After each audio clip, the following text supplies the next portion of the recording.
Chapter 1, Not Alone 2. Waifs and Strays 3. A Little Peacemaker 4. Old Oliver's Master V. Forsaken again 6. The Grasshopper a Burden 7. The Prince of Life 8. No pipe for old Oliver 9. A new broom and a crossing X. Highly respectable 11. Among thieves 12. Tony's welcome 13. New boots 14. In hospital 15. Tony's future prospects 16. A bud fading 17. A very dark shadow 18. No room for Dolly 19. The Golden City XX. A fresh day dawns 21. Polly Chapter 1, Not Alone. It had been a close and sultry day, one of the hottest of the dog days, even out in the open country, where the dusky green leaves had never stirred upon their stems since the sunrise, and where the birds had found themselves too languid for any songs beyond a faint chirp now and then. All day long the sun had shone down steadily upon the streets of London, with a fierce glare and glowing heat, until the barefooted children had felt the dusty pavement burn under their tread almost as painfully as the icy pavement had frozen their naked feet in the winter. In the parks, and in every open space, especially about the cool splash of the fountains at Charing Cross, the people, who had escaped from the crowded and unventilated back streets, basked in the sunshine, or sought every corner where a shadow could be found. But in the alleys and slums the air was heavy with heat and dust, and thick vapors floated up and down, charged with sickening smells from the refuse of fish and vegetables decaying in the gutters. Overhead the small, straight strip of sky was almost white, and the light, as it fell, seemed to quiver with the burden of its own burning heat. Out of one of the smaller thoroughfares lying between Holborn and the Strand, there opens a narrow alley, not more than 6 or 7 feet across, with high buildings on each side. In the most part the ground floors consist of small shops, for the alley is not a blind one, but leads from the thoroughfare to another street, and forms, indeed, a short cut to it, pretty often used. These shops are not of any size or importance: a greengrocer's, with a somewhat scanty choice of vegetables and fruit, a broker's, displaying queer odds and ends of household goods, 2 or 3 others, and at the end farthest from the chief thoroughfare, but nearest to the quiet and respectable street beyond, a very modest-looking little shop window, containing a few newspapers, some rather yellow packets of stationery, and 2 or 3 books of ballads. Above the door was painted, in very small, dingy letters, the words, "James Oliver, News Agent." The shop was even smaller, in proportion, than its window.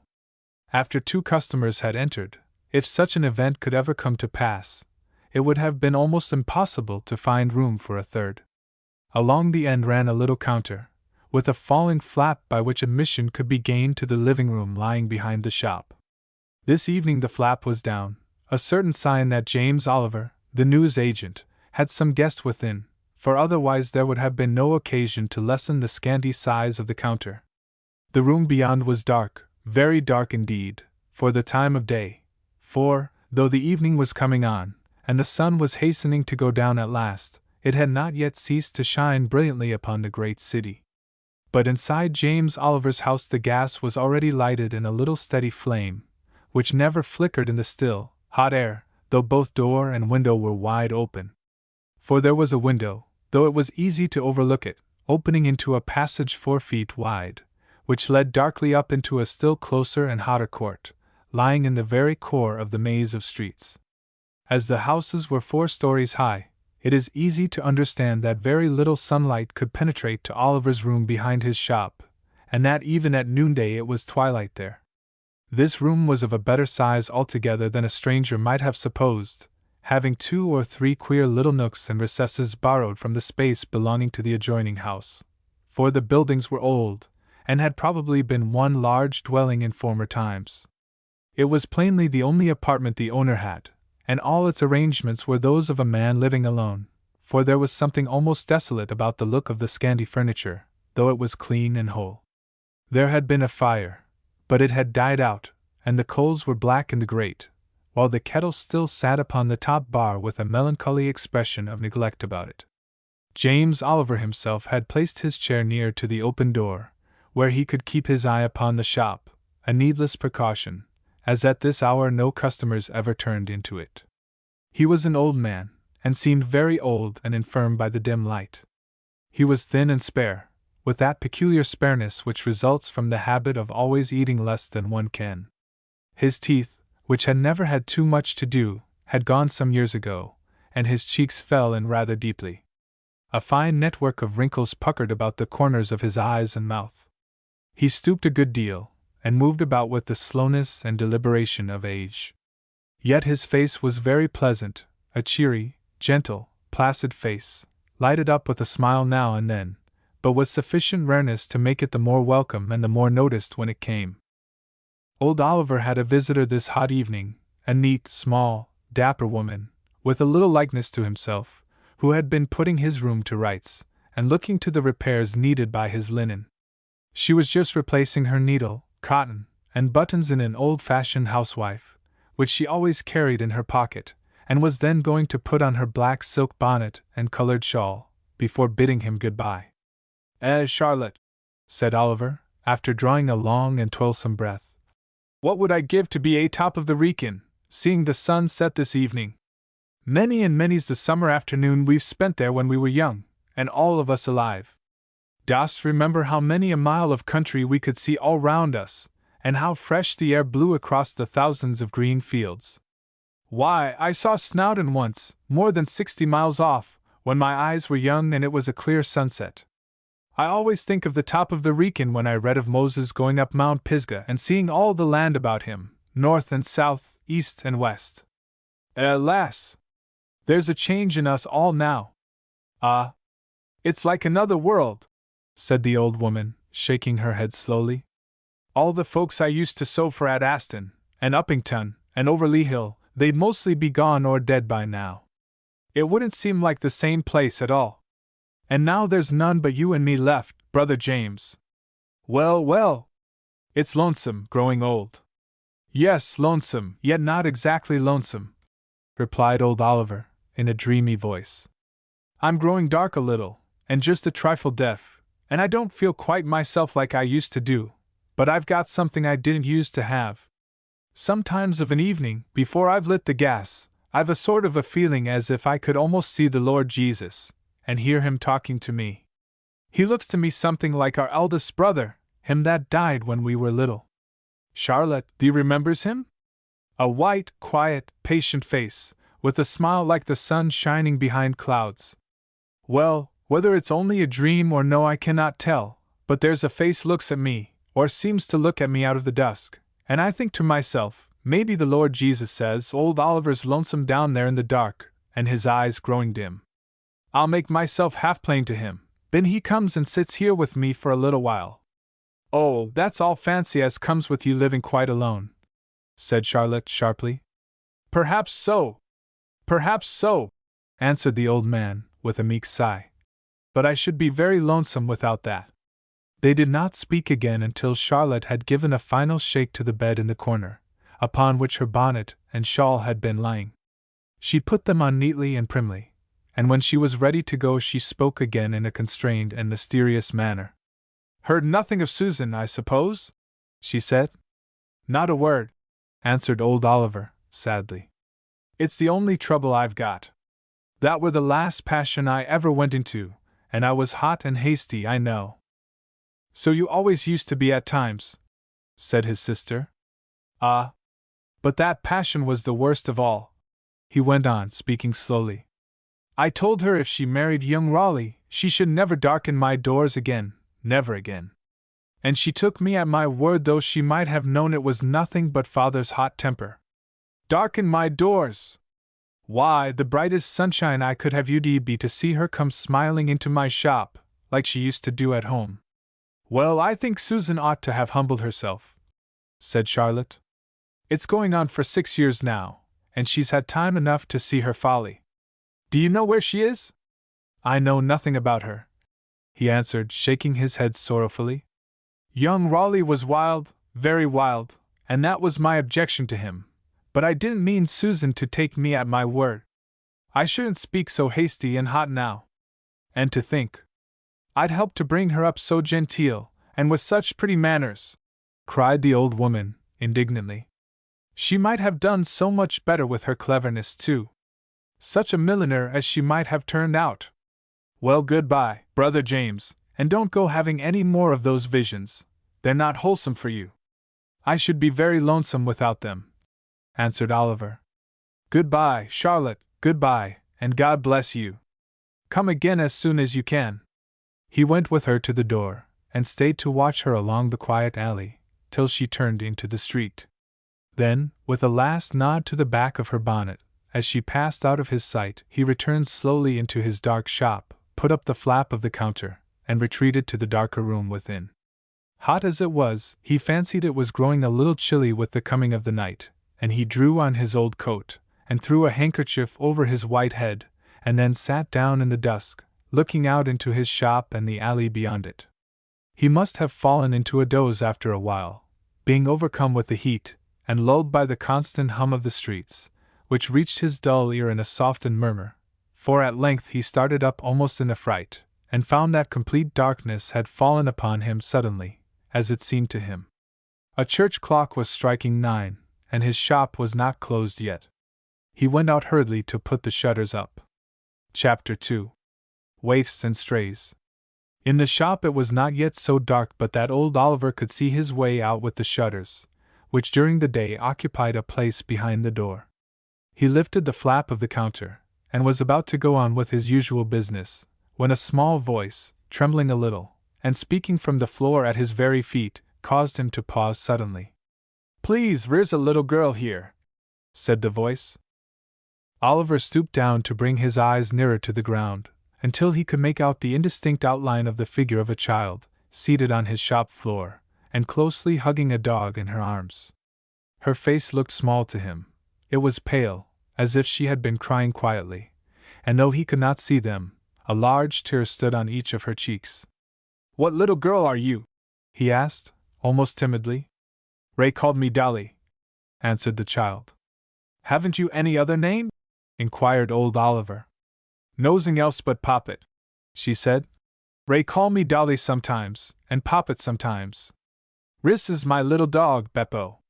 She introduced the dog by pushing its nose into his hand, and Beppo complacently wagged his tail and licked the old man's withered fingers. "What brings you here in my shop, my little woman?" asked Oliver. "Mammy brought me," she said with a stifled sob. "She told me run in rear, Dolly, and stay till Mammy comes back, and be a good girl always." "Am I a good girl?" "Yes, yes," he answered soothingly. "You're a very good little girl, I'm sure, and Mother'll come back soon, very soon. Let us go to the door, and look for her." He took her little hand in his own, such a little hand it felt, that he could not help tightening his fingers fondly over it, and then they stood for a few minutes on the door sill, while old Oliver looked anxiously up and down the alley. At the greengrocer's next door there flared a bright jet of gas, and the light shone well into the deepening darkness. But there was no woman in sight, and the only person about was a ragged boy, barefoot and bareheaded with no clothing but a torn pair of trousers, very jagged about the ankles, and a jacket through which his thin shoulders displayed themselves. He was lolling in the lowest windowsill of the house opposite, and watched Oliver and the little girl looking about them with sundry signs of interest and amusement. "She ain't nowhere in sight," he called across to them after a while. "Nor won't be either, I'll bet you. You're looking out for the little UN's mother, ain't you, old master?" "Yes," answered Oliver. "Do you know anything about her, my boy?" "Nothing," he said with a laugh. "Only she looked as if she were up to some move, and as I'd nothing particular on hand, I just followed her. She was something like my mother, as is dead, not fat or rosy, you know, with a bit of a bruise about her eye, as if somebody had been fighting with her. I thought there'd be a lark when she left the little un in your shop, so I just stopped to see. She bolted as if the bobbies were after her." "How long ago?" asked Oliver anxiously. "The clocks had just gone 8," he answered. "I've been watching for you ever since." "Why? That's a full hour ago," said the old man, looking wistfully down the alley.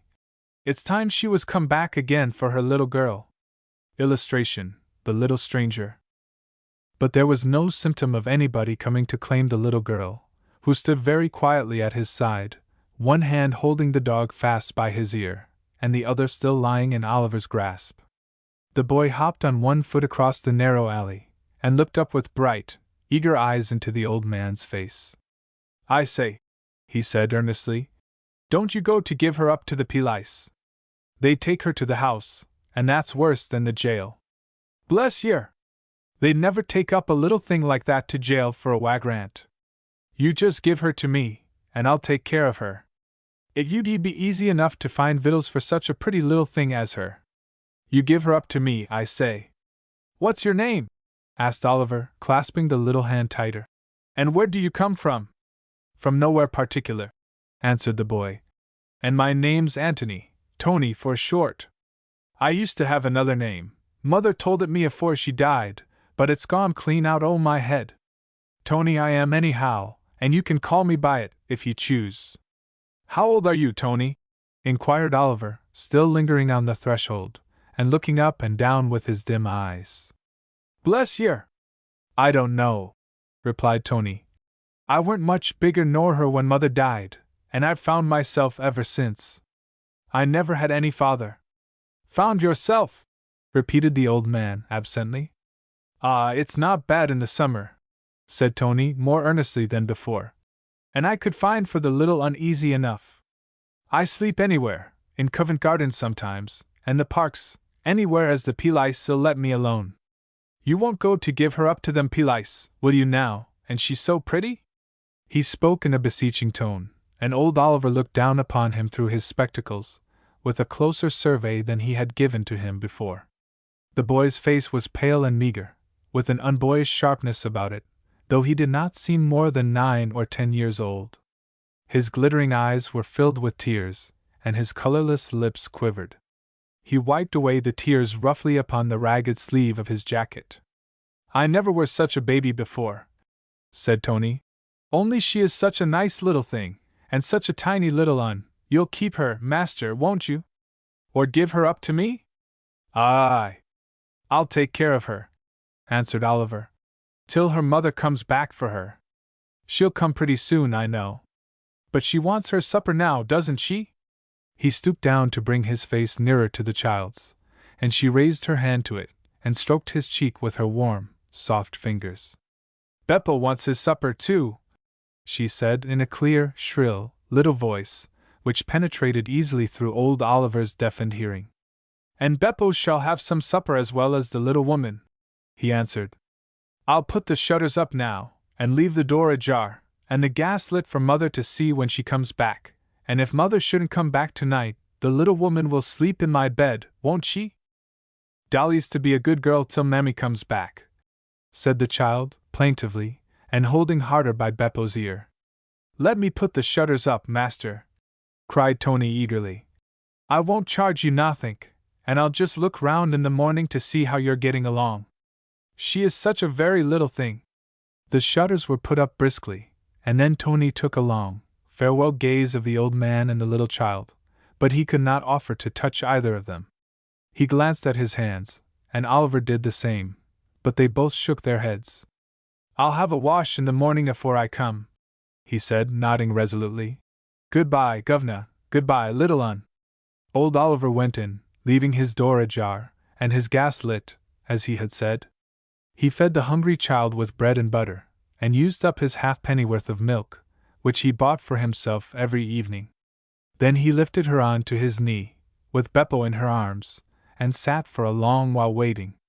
The little head nodded, and Dolly sat up, unsteadily striving hard to keep awake. But at last she let Beppo drop to the floor, while she herself fell upon the old man's breast, and lay there without moving. It chimed 11 o'clock at last, and Oliver knew it was of no use to watch any longer. He managed to undress his little charge with gentle, though trembling hands, and then he laid her down on his bed, putting his only pillow against the wall to make a soft nest for the tender and sleepy child. She roused herself for a minute, and stared about her, gazing steadily, with large, tearful eyes, into his face. Then, as he sat down on the bedstead beside her, to comfort her as well as he could, she lifted herself up, and knelt down, with her folded hands laid against his shoulder. Dolly VCP, she lisped. But must say her prayers always. What are your prayers, my dear? He asked.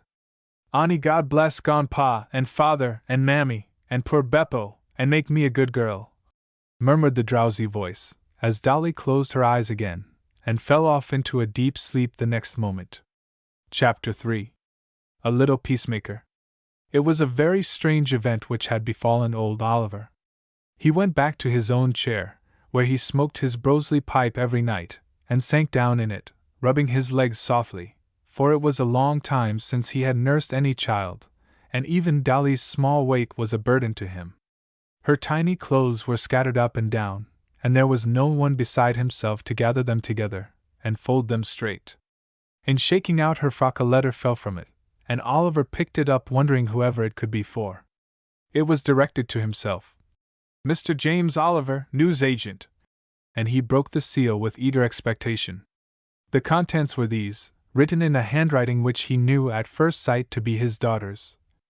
Dear Father, I am very, very sorry I ever did anything to make you angry with me. This is your poor Susan's little girl, as is come to be a little peacemaker betwixt you and me. I'm certain sure you'll never turn her away from your door. I'm going down to Portsmouth for 3 days, because he listed 5 months ago, and his regiment's ordered out to India, and he sails on Friday. So I thought I wouldn't take my little girl to be in the way, and I said I'll leave her with Father till I come back, and her pretty little ways will soften him towards me, and we'll live all together in peace and plenty till his regiment comes home again, poor fellow. For he's very good to me when he's not in liquor, which is seldom for a man. Please do forgive me for pity's sake, and for Christ's sake, if I'm worthy to use his name, and do take care of my little girl till I come home to you both on Friday, from your now dutiful daughter. Poor Susan. The tears rolled fast down old Oliver's cheeks as he read this letter through twice, speaking the words half aloud to himself. Why! This was his own little grandchild then, his very own. And no doubt Susan had christened her Dorothy, after her own mother, his dear wife, who had died so many years ago. Dolly was the short for Dorothy, and in early times he had often called his wife by that name. He had turned his gas off and lighted a candle, and now he took it up and went to the bedside to look at his new treasure. The tiny face lying upon his pillow was rosy with sleep, and the fair curly hair was tossed about in pretty disorder. His spectacles grew very dim indeed, and he was obliged to polish them carefully on his cotton handkerchief before he could see his granddaughter plainly enough. Then he touched her dimpled cheek tremblingly with the end of his finger, and sobbed out, Bless her! Bless her! He returned to his chair, his head shaking a good deal before he could regain his composure, and it was not until he had kindled his pipe, and was smoking it, with his face turned towards the sleeping child, that he felt at all like himself again. Dear Lord, he said half aloud, between the whiffs of his pipe, Dear Lord, how very good thou art to me. Didst thee not say, I'll not leave thee comfortless, I'll come to thee? I know what that means, bless thy name, and the good Spirit has many a time brought me comfort, and cheered my heart. I know thou didst not leave me alone before. No, no! That was far from thee, Lord. Alone, why, thou art always here, and now there's the little lass as well. Lonesome, they don't know thee, Lord, and they don't know me. Thou art here, with the little lass and me. Yes, yes, yes. He murmured the word yes, in a tone of contentment over and over again, until, the pipe being finished, he prepared for sleep also. But no sleep came to the old man. He was too full of thought, and too fearful of the child waking in the night, and wanting something. The air was close and hot, and now and then a peal of thunder broke overhead, but a profound peace and tranquillity, slightly troubled by his new joy, held possession of him. His grandchild was there, and his daughter was coming back to him in 3 days. Oh, how he would welcome her! He would not let her speak one word of her willfulness and disobedience, and the long, cruel neglect which had left him in ignorance of where she lived, and what had become of her. It was partly his fault, for having been too hard upon her, and too hasty and hot-tempered. He had learnt better since then. Chapter 4. Old Oliver's Master. Very early in the morning, before the tardy daylight could creep into the darkened room, old Oliver was up and busy. He had been in the habit of doing for himself, as he called it, ever since his daughter had forsaken him, and he was by nature fastidiously clean and neat. But now there would be additional duties for him during the next 3 days, for there would be Dolly to wash, and dress, and provide breakfast for. Every few minutes he stole a look at her lying still asleep, and as soon as he discovered symptoms of awaking, he hastily lifted Beppo onto the bed, that her opening eyes should be greeted by some familiar sight. She stretched out her wonderful little hands, and caught hold of the dog's rough head before venturing to lift her eyelids, while Oliver looked on in speechless delight. At length she ventured to peep slyly at him, and then addressed herself to Beppo. "What am I to call this funny old man, Beppo?" she asked. "I am your grandpa, my darling," said Oliver, in his softest voice. "Are you God bless grandpa?" inquired Dolly, sitting up on her pillow, and staring very hard with her blue eyes into his wrinkled face. "Yes, I am," he answered, looking at her anxiously. "Dolly knows," she said, counting upon her little fingers. "Rere's father, and mammy, and Beppo, and now rere's grandpa. Dolly'll get up now." She flung her arms suddenly about his neck and kissed him, while old Oliver trembled with intense joy. It was quite a marvel to him how she helped him to dress her, laughing merrily at the strange mistakes he made in putting on her clothes the wrong side before, and when he assured her that her mother would come back very soon, she seemed satisfied to put up with any passing inconvenience. The shop, with its duties, and the necessity of getting in his daily stock of newspapers, entirely slipped his memory, and he was only recalled to it by a very loud rapping at the door as he was pouring out Dolly's breakfast. To his great surprise he discovered that he had forgotten to take down his shutters, though it was past the hour when his best customers passed by. The person knocking proved to be none other than Tony, who greeted the old man's appearance with a prolonged whistle, and a grave and reproachful stare. "Come," he said, in a tone of remonstrance. "This'll never do, you know. Business is business, and must be minded. You pretty nearly frightened me into fits. Anybody could have knocked me down with a straw when I see the shutters up. How is she?" "She's very well, thank you, my boy," answered Oliver meekly. "Mother not turned up, I guess?" said Tony. "No, she comes on Friday," he replied. Tony winked, and put his tongue into his cheek, but he gave utterance to no remark until after the shutters were in their place. Then he surveyed himself as well as he could, with an air of satisfaction. His face and hands were clean, and his skin looked very white through the holes in his tattered clothes. Even his feet, except for an unavoidable undersurface of dust, were unsoiled. His jacket and trousers appeared somewhat more torn than the evening before, but they bore every mark of having been washed also. "Washed myself early in the morning, afore the bobbies were much about," remarked Tony, "in the fountains at Charing Cross. But I hadn't time to get my rags done, so I did 'em down under the bridge, when the tide were going down, but I could only give 'em a bit of a swill and a wring out. Anyhow, I'm a bit cleaner this morning than last night, master." To be sure, answered Oliver. "Come in, my boy, and I'll give you a bit of breakfast with her and me." "You haven't got such a thing as a daily paper, have you?" asked Tony, in a patronizing tone. "Not today's paper, I'm afraid," he said. "I'm afraid not," continued Tony. "Overslept yourself, eh?" "Not as I can read myself, but there are folks going by as can, and might perhaps buy one here as well as anywhere else. Shall I run and get 'em for you, now I'm on my legs?" Oliver looked questioningly at the boy, who returned a frank, honest gaze and said, "Honor bright," as he held out his hand for the money. There was some doubt in the old man's mind after Tony had disappeared as to whether he had not done a very foolish thing, but he soon forgot it when he returned to the breakfast table, and long before he himself could have reached the place and returned, Tony was back again with his right number of papers. Before many minutes Tony was sitting upon an old box at a little distance from the table, where Oliver sat with his grandchild. A basin of coffee and a large hunch of bread rested upon his knees, and Beppo was sniffing round him with a doubtful air. Dolly was shy in this strange company, and ate her breakfast with a sedate gravity which filled both her companions with astonishment and admiration. When the meal was finished, old Oliver took his daughter's letter from his waistcoat pocket and read it aloud to Tony, who listened with undivided interest. "Then she's your own little un," he said, with a sigh of disappointment.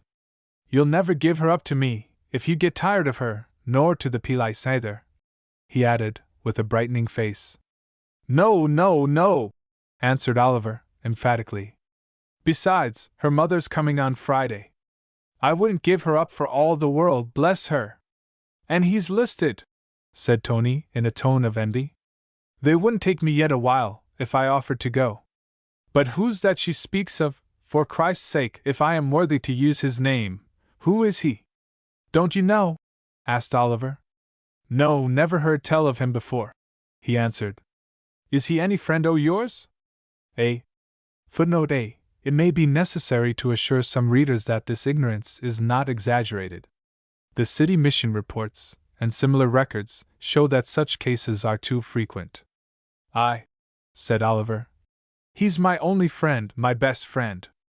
And he's my master besides."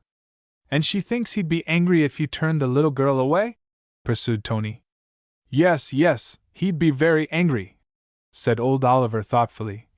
"It would grieve him to his heart. Why, he's always loved little children, and never had them turned away from himself, whatever he was doing. If she hadn't been my own little girl, I daren't have turned her out of my doors.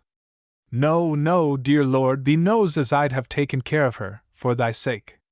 He spoke absently, in a low voice, as though talking to some person whom Tony could not see, and the boy was silent a minute or two, thinking busily. "How long have you worked for that master o' yours?" he asked at last. "Not very long," replied Oliver, regretfully. "I used to fancy I was working for him years and years ago, but dear me! It was poor sort o' work, and now I can't do very much. Only he knows how old I am, and he doesn't care so that I love him, which I do, Tony." "I should think so," said the boy, falling again into busy thought, from which he aroused himself by getting up from his box, and rubbing his fingers through his wet and tangled hair. "He takes to children and little uns?" he said, in a questioning tone. "Aye, dearly," answered old Oliver. "I reckon he'd scarcely take me for a man yet," said Tony, at the same time drawing himself up to his full height. "Though I don't know as I should care to work for him. I'd rather have a crossing, and be my own master. But if I get hard up, do you think he'd take to me if you spoke a word for me?" "Are you sure you don't know anything about him?" asked Oliver. "Not I, how should I?" answered Tony. "Why, you don't suppose as I know all the great folks in London, though I've seen sights and sights of them riding about in their carriages. I told you I weren't much bigger nor her there when mother died, and I've picked up my living up and down the streets anyhow, and other lads have helped me on, till I can help 'em on now. It don't cost much to keep a boy on the streets. There's nothing to pay for coals, or rent, or beds, or furniture, or anythink, only your victuals, and a rag now and then. All I want's a broom and a crossing, and then shouldn't I get along just? But I don't know how to get 'em. Perhaps the Lord Jesus would give them to you, if you'd asked him," said Oliver, earnestly. "Who's he?" inquired Tony, with an eager face. "Him, Christ. It's his other name," answered the old man. "Ah, I see," he said, nodding. "Well, if I can't get him myself, I'll think about it. He'll want me to work for him, you know. Where does he live?" "I'll tell you all about him, if you'll come to see me," replied Oliver. "Well," said the boy, "I'll just look in after Friday, and see if the little un's mother's come back. Goodbye, little miss." He could take Dolly's hand into his own this morning, and he looked down curiously at it, a small, rosy, dimpled hand, such as he had never seen before so closely. A lump rose in his throat, and his eyelids smarted with tears again. It was such a little thing, such a pretty little thing, he said to himself, covering it fondly with his other hand. There was no fear that Tony would forget to come back to old Oliver's house. "Thank you for my breakfast," he said, with a choking voice.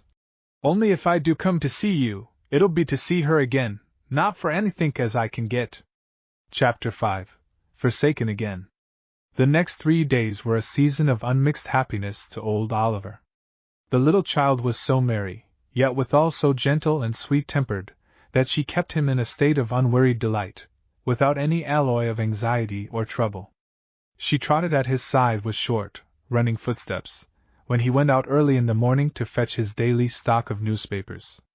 She watched him set his room tidy, and made believe to help him by dusting the legs and seats of his 2 chairs. She stood with folded hands and serious face, looking on as he was busy with his cooking. When she was not thus engaged she played contentedly with Beppo, prattling to him in such a manner that Oliver often forgot what he was about while listening to her. She played with him, too, frolicsome little games of hide-and-seek, in which he grew as eager as herself, and sometimes she stole his spectacles, or handkerchief, or anything she could lay her mischievous fingers upon to hide away in some unthought of spot, while her shrewd, cunning little face put on an expression of profound gravity, as old Oliver sought everywhere for them. As Friday evening drew near, the old man's gladness took a shade of anxiety. His daughter was coming home to him, and his heart was full of unutterable joy and gratitude, but he did not know exactly how they should go on in the future. He was averse to change, yet this little house, with its single room, to which he had moved when she forsook him, was too scanty in its accommodation. He had made up a rude sort of bed for himself under the counter in the shop, and was quite ready to give up his own to Susan and his little love, as he called Dolly. But would Susan let him have his own way in this, and many other things? He provided a sumptuous tea, and added a fresh salad to it from the greengrocer's next door, but though he and Dolly waited and watched till long after the child's bedtime, taking occasional snatches of bread and butter, still Susan did not arrive. At length the postman entered the little shop with a noise which made Oliver's heart beat violently, and tossed a letter down upon the counter. He carried it to the door, where there was still light enough to read it, and saw that it was in Susan's handwriting. My dear and dearest father, my heart is almost broke, betwixt one thing and another. His regiment is to set sail immediate, and the colonel's lady has offered me very handsome wages to go out with her as lady's maid, her own having disappointed her at the last moment, which I could do very well, knowing the dressmaking. He said, do come, Susan, and I'll never get drunk again, so help me God, and if you don't, I shall go to the bad altogether, for I do love you, Susan. I said, oh my child, and the colonel's lady said, she's safe with her grandfather, and if he's a good man, as you say he is, he'll take the best of care of her. I'll give you £3 to send him from here, and we'll send more from Calcutta. So they overpersuaded me, and there isn't even time to come back to London, for we are going in a few hours. You'll take care of my little dear, I know, you and Aunt Charlotte. I've sent a little box of clothes for her by the railway, and what more she wants Aunt Charlotte will see to, I'm sure, and do her mending, and see to her manners till I come home. Oh, if I could only hear you say, Susan, my dear, I forgive you, and love you almost as much as ever, I'd go with a lighter heart, and be almost glad to leave Dolly to be a comfort to you. She will be a comfort to you, though she is so little, I'm sure. Tell her Mammy says she must be a good girl always till Mammy comes back. 100,000 kisses for my dear father and my little girl. We shall come home as soon as ever we can, but I don't rightly know where India is. I think it's my bounden duty to go with him, as things have turned out. Pray God take care of us all. Your loving, sorrowful daughter, Susan Raleigh. Chapter 6.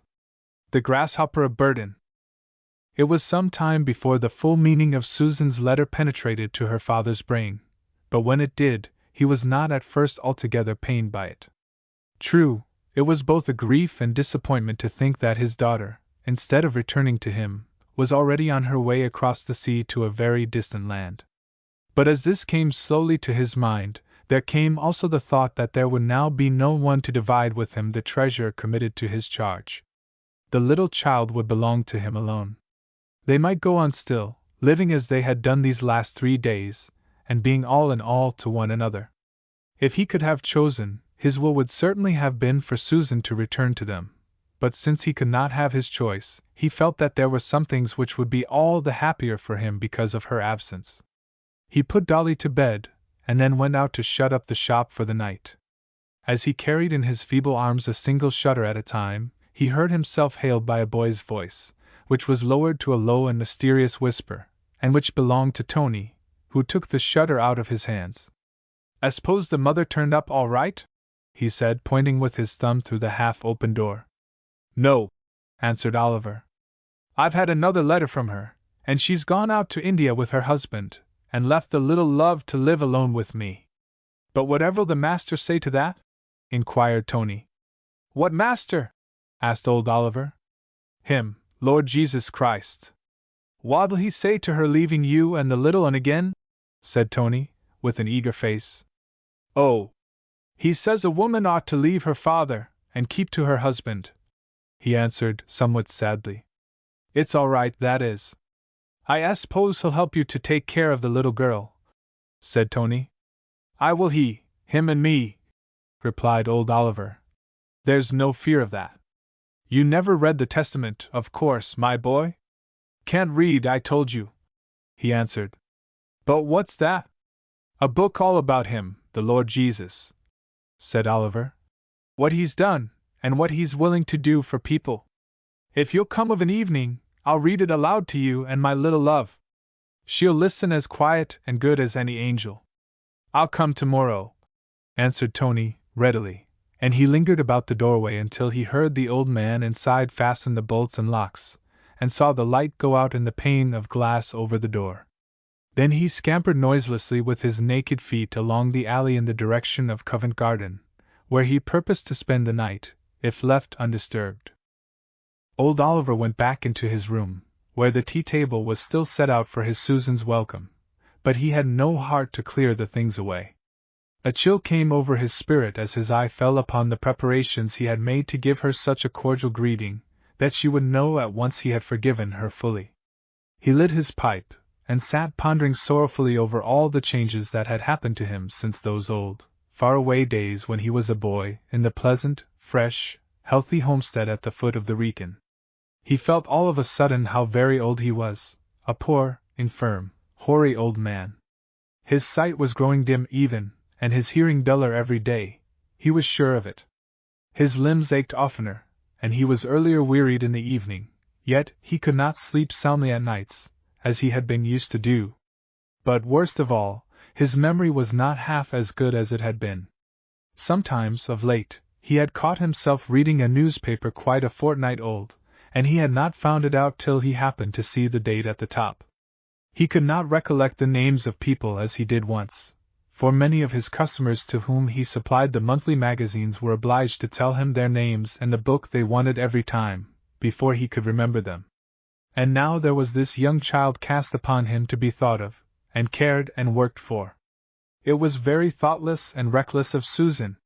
Suppose he should forget or neglect any of her tender wants? Suppose his dull ears should grow too deaf to catch the pretty words she said when she asked for something? Suppose he should not see when the tears were rolling down her cheeks, and nobody would comfort her? It might very easily be so. He was not the hale man he was when Susan was just such another little darling, and he could toss her up to the ceiling in his strong hands. It was as much as he could do to lift Dolly on to his feeble knee, and nurse her quietly, not even giving her a ride to market upon it, and how stiff he felt if she sat there long. Old Oliver laid aside his pipe, and rested his worn face upon his hands, while the heavy tears came slowly and painfully to his eyes, and trickled down his withered cheeks. His joy had fled, and his unmingled gladness had faded quite away. He was a very poor, very old man, and the little child was very, very young. What would become of them both, alone in London? He did not know whether it was a voice speaking within himself in his own heart, or words whispered very softly into his ear, but he heard a low, quiet, still, small voice, which said, "Even to your old age I am he, and even to hoar hairs I will carry you, I have made, and I will bear, even I will carry, and will deliver you." And old Oliver answered, with a sob, "Yes, Lord, yes." Chapter 7. The Prince of Life. In the new life which had now fairly begun for Oliver, it was partly as he had foreseen. He was apt to forget many things, and he had a fretting consciousness of this forgetfulness. When he was in the house playing with Dolly, or reading to her, the shop altogether slipped away from his memory, and he was only recalled to it by the loud knocking or shouting of some customer in it. On the other hand, when he was sitting behind the counter looking for news from India in the papers, news in which he was already profoundly concerned, though it was impossible that Susan could yet have reached it, he grew so absorbed that he did not know how the time was passing by, and both he and his little granddaughter were hungry before he had thought of getting ready any meal. He tried all kinds of devices for strengthening his failing memory, but in vain. He even forgot that he did forget, and when Dolly was laughing and frolicking about him he grew a child again, and felt himself the happiest man in London. The person who took upon himself the heaviest weight of anxiety and responsibility about Dolly was Tony, who began to make it his daily custom to pass by the house at the hour when old Oliver ought to be going for his morning papers, and if he found no symptom of life about the place, he did not leave off kicking and butting at the shop door until the owner appeared. It was very much the same thing at night, when the time for shutting up came, though it generally happened now that the boy was paying his friends an evening visit, and was therefore at hand to put up the shutters for Oliver. Tony could not keep away from the place. Though he felt a boy's contemptuous pity for the poor old man's declining faculties as regarded business, he had a very high veneration for his learning. Nothing pleased him better than to sit upon the old box near the door, his elbows on his knees, and his chin upon his hands, while Oliver read aloud, with Dolly upon his knee, her curly hair and small pretty features making a strange contrast to his white head and withered, hollow face. Tony, who had never had anything to love except a stray cur or two, which he had always lost after a few days' friendship, felt as if he could have suffered himself to be put to death for either of these two, while Beppo came in for a large share of his unclaimed affections. The chief subject of their reading was the life of the master, who was so intimately dear to the heart of old Oliver. Tony was very eager to learn all he could of this great friend who did so much for the old man, and who might perhaps be persuaded some day or other to take a little notice of him, if he should fail to get a crossing for himself. Oliver, in his long, unbroken solitude of 6 years, had fallen into a notion, amounting to a firm belief, that his lord was not dead and far off, as most of the world believed, but was a very present, living friend, always ready to listen to the meanest of his words. He had a vague suspicion that his faith had got into a different course from that of most other people, and he bore meekly the rebukes of his sister Charlotte for the unwholesomeness of his visions. But none the less, when he was alone, he talked and prayed to, and spoke to Tony of this master, as one who was always very near at hand. "I suppose he takes a bit o' notice o' the little un," said Tony, "when he comes in now and then of an evening." "Aye, does he?" answered Oliver, earnestly. "My boy, he loves every child as if it was his very own, and it is his own in one sense. Didn't I read you last night how he said, 'Suffer the little children to come unto me, and forbid them not'? Why, he'd love all the young children in the world, if they weren't hindered from coming to him. I should very much like to see him some day," pursued Tony, reflectively. "And the rest of them, Peter and John and them. I suppose they are getting pretty old by now, aren't they?" "They are dead," said Oliver. "All of them?" asked Tony. "All of them," he repeated. "Dear, dear!" cried Tony, his eyes glistening. "Whatever did the master do when they all died? I'm very sorry for him now. He's had a many troubles, hasn't he?" "Yes, yes," replied old Oliver, with a faltering voice. "He was called a man of sorrows, and acquainted with grief. Nobody ever bore so many troubles as him." "How long is it ago since they all died?" asked Tony. "I can't rightly say," he answered. "I heard once, but it is gone out of my head. I only know it was the same when I was a boy." "It must have been a long, long time ago." "The same when you was a boy," repeated Tony, in a tone of disappointment. "It must ha' been a long while ago. I thought all along as the master was alive now." "So he is, so he is!" exclaimed old Oliver, eagerly. "I'll read to you all about it. They put him to death on the cross, and buried him in a rocky grave, but he is the Prince of Life, and he came to life again 3 days after, and now he can die no more.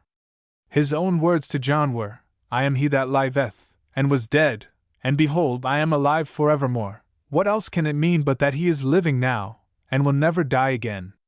Tony made no answer. He sat with his sharp, unboyish face gazing intently into the fire, for by this time autumn had set in, and the old man was chilly of an evening. A very uncertain, dim idea was dawning upon him that this master and friend of old Oliver's was a being very different from an ordinary man, however great and rich he might be. He had grown to love the thought of him, and to listen attentively to the book which told the manner of life he led, but it was a chill to find out that he could not look into his face, and hear his voice, as he could Oliver's. His heart was heavy, and very sad. I suppose I can't see him then, he murmured to himself, at last. Not exactly like other folks, said Oliver. I think sometimes that perhaps there's a little darkness of the grave where he was buried about him still. But he sees us, and hears us. He himself says, Behold, I am with you always. I don't know whatever I should do, even with my little love here, if I wasn't sure Jesus was with me as well. I'll tell you what I'll do, said Tony, after another pause. I'm going to ask him to give me some think, and then if he does, I shall know he hears me. I should very much like to have a broom and a crossing, and get my living a bit more easy, if you please. He had turned his face away from Oliver, and looked across into the darkest corner of the room, where he could see nothing but shadow. The old man felt puzzled, and somewhat troubled, but he only sighed softly to himself, and opening the Testament, he read aloud in it till he was calmed again, and Tony was listening in rapt attention. My boy, he said, as the hour came for Tony to go, where are you sleeping now? Anywhere as I can get out o' the wind, he answered. It's cold now, nights, werry cold, master. But I must get along a bit farther on. Lodgings is werry dear. I've been thinking, said Oliver, that you'd find it better to have some sort of a shakedown under my counter. I've heard say that newspapers stitched together make a coverlid pretty near as warm as a blanket, and we could do no harm by trying them, Tony. Look here, and see how you'd like it. It looked very much like a long box, and was not much larger.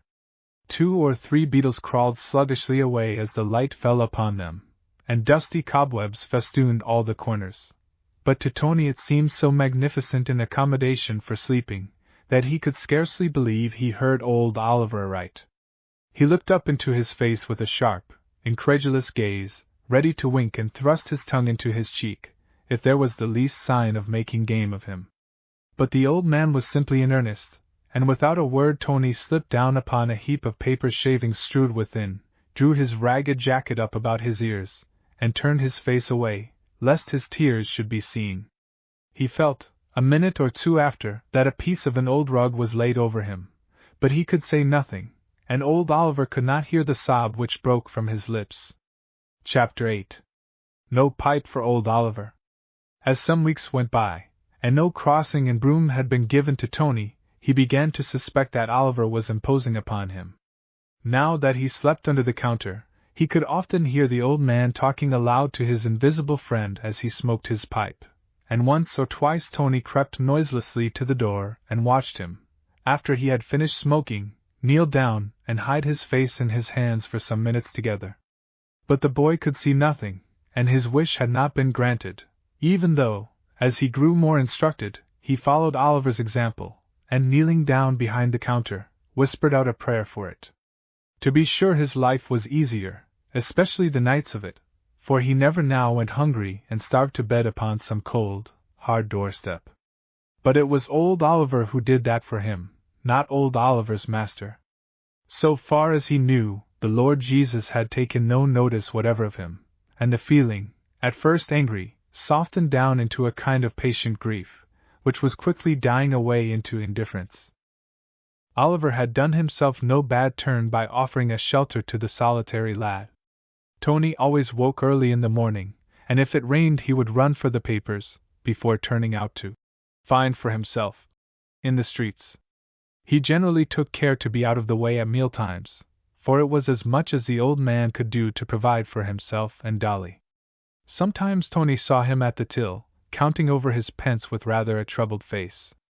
Once, after receiving a silver fourpenny piece, an extraordinary and undreamed of event, Tony dropped it, almost with a feeling of guilt, through the slit in the counter which communicated with the till. But Oliver was so bewildered by its presence among the coppers, that he was compelled to confess what he had done, saying it would have cost him more than that for lodgings these cold nights. "No, no, Tony," said Oliver. "You're very useful, fetching my papers, and taking my little love out walking when the weather's fine. I ought to pay you something, instead of taking it of you." "Keep it for Dolly," said Tony, bashfully, and pushing the coin into her little hand. "Sank answered Dolly, accepting it promptly. "Me'll give 20 kisses for it." It seemed ample payment to Tony, who went down on his knees to have the kisses pressed upon his face, which had never felt a kiss since his mother died. But Oliver was not satisfied with the bargain, though he drew Dolly to him fondly, and left the money in her hand. "You'd buy you a broom, Tony," he said. "Oh, I've give up asking for a crossing," he answered dejectedly. For he never heard, or if he heard, he never cared, so it were no use going on teasing either him or me. "But this money you'd buy the broom," said Oliver. "And if you looked about you, you'd find the crossing. You never got such a bit of money before, did you?" "No, never," replied Tony. "A tall, thin gentleman, with a dark face and very sharp eyes, gave it me for holding his horse, near Temple Bar. He says, 'Mind you spend that well, my lad. I'd know him again anywhere.'" "You ought to have bought a broom," said Oliver, looking down at Dolly's tightly closed hand. "Don't you go to take it of her," cried Tony. "Bless you! I'll get another some way. I never thought that were the way he'd give me a broom and a crossing. I thought you'd be sure to come direct." "Well," said Oliver, after a little pause, "I'll save the 4 pence for you. It'll only be going without my pipe for a few nights, that's all." "That's nothing, Tony." It did not seem much to Tony, who had no idea as yet of the pleasures of smoking, yet he roused up just before falling into his deep sleep at night to step softly to the door and look in upon Oliver. He was sitting in his armchair, with his pipe between his lips, but there was no tobacco in it, and he was holding more eager converse than ever with his unseen companion. "Dear Lord," he said, "I'd do 10 times more than this for thee. Thou hast said, inasmuch as ye did it to one of the least of these, ye did it unto me. Tony's one of thy little ones. Dear Lord, do thee give him a crossing, if it be thy blessed will. Do thee now, Lord." Tony could hear no more, and he stole back to bed, his mind full of new and vague hopes. He dreamed of the 4-penny piece, and the gentleman who had given it, and of Dolly, who bought a wondrous broom with it, in his dream, which swept a beautiful crossing of itself. But old Oliver sat still a long time, talking half aloud, for his usual drowsiness did not come to him. It was nearly 5 months now since Dolly was left to him, and he felt his deafness and blindness growing upon him slowly. His infirmities were not yet so burdensome as to make him dependent upon others, but he felt himself gradually drawing near to such a state. Dolly's clothes were getting sadly in want of mending. There was scarcely a fastening left upon them, and neither he nor Tony could sew on a button or tape. It was a long time, a very long time, since his sister had been to see him, and with the reluctancy of old age to any active exertion, he had put off from week to week the task of writing to her to tell her of Susan's departure, and the charge he had in his little grandchild. He made up his mind that he would do it tomorrow. Chapter 9. A New Broom and a Crossing. The morning was a fine, soft, sunny December day, such as comes sometimes after a long season of rain and fog, and Tony proposed taking Dolly out for a walk through the streets, to which Oliver gladly consented, as it would give to him exactly the undisturbed leisure he needed for writing his letter to Charlotte. But Dolly was not in her usual spirits.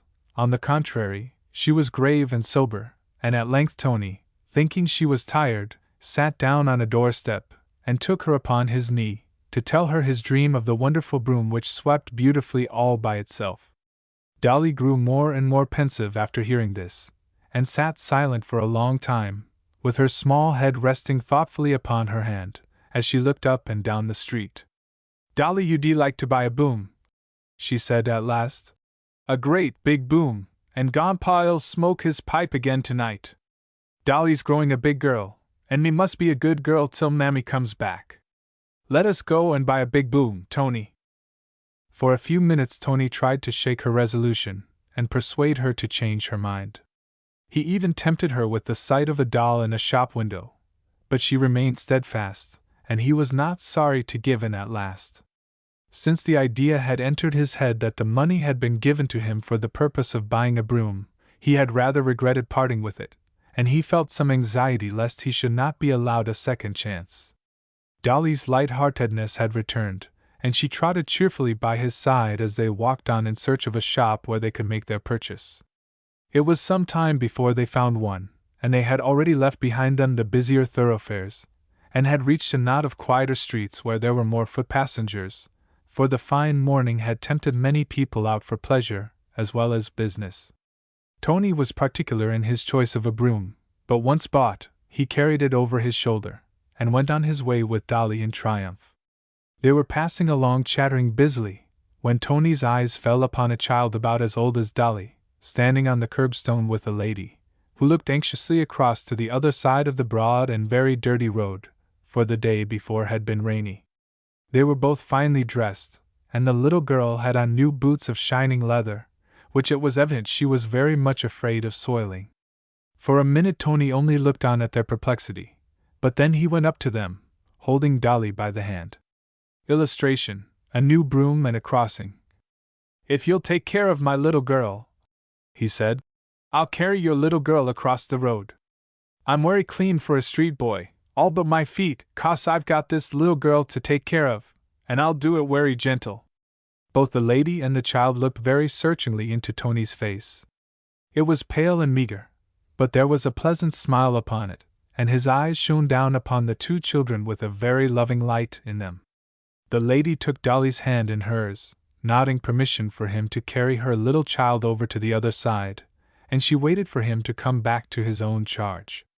Then she took out her purse, and put tuppence into his hand. "Thank ye, my lady," said Tony, "but I didn't do it for that. I'm only looking out for a crossing. Me and Dolly have bought this broom, and I'm looking out for a place to make a good crossing in." "Why not make one here?" asked the lady. It seemed a good place to try one in. There were 4 roads meeting, and a cab stand close by. Plenty of people were passing to and fro, and the middle of the road was very muddy.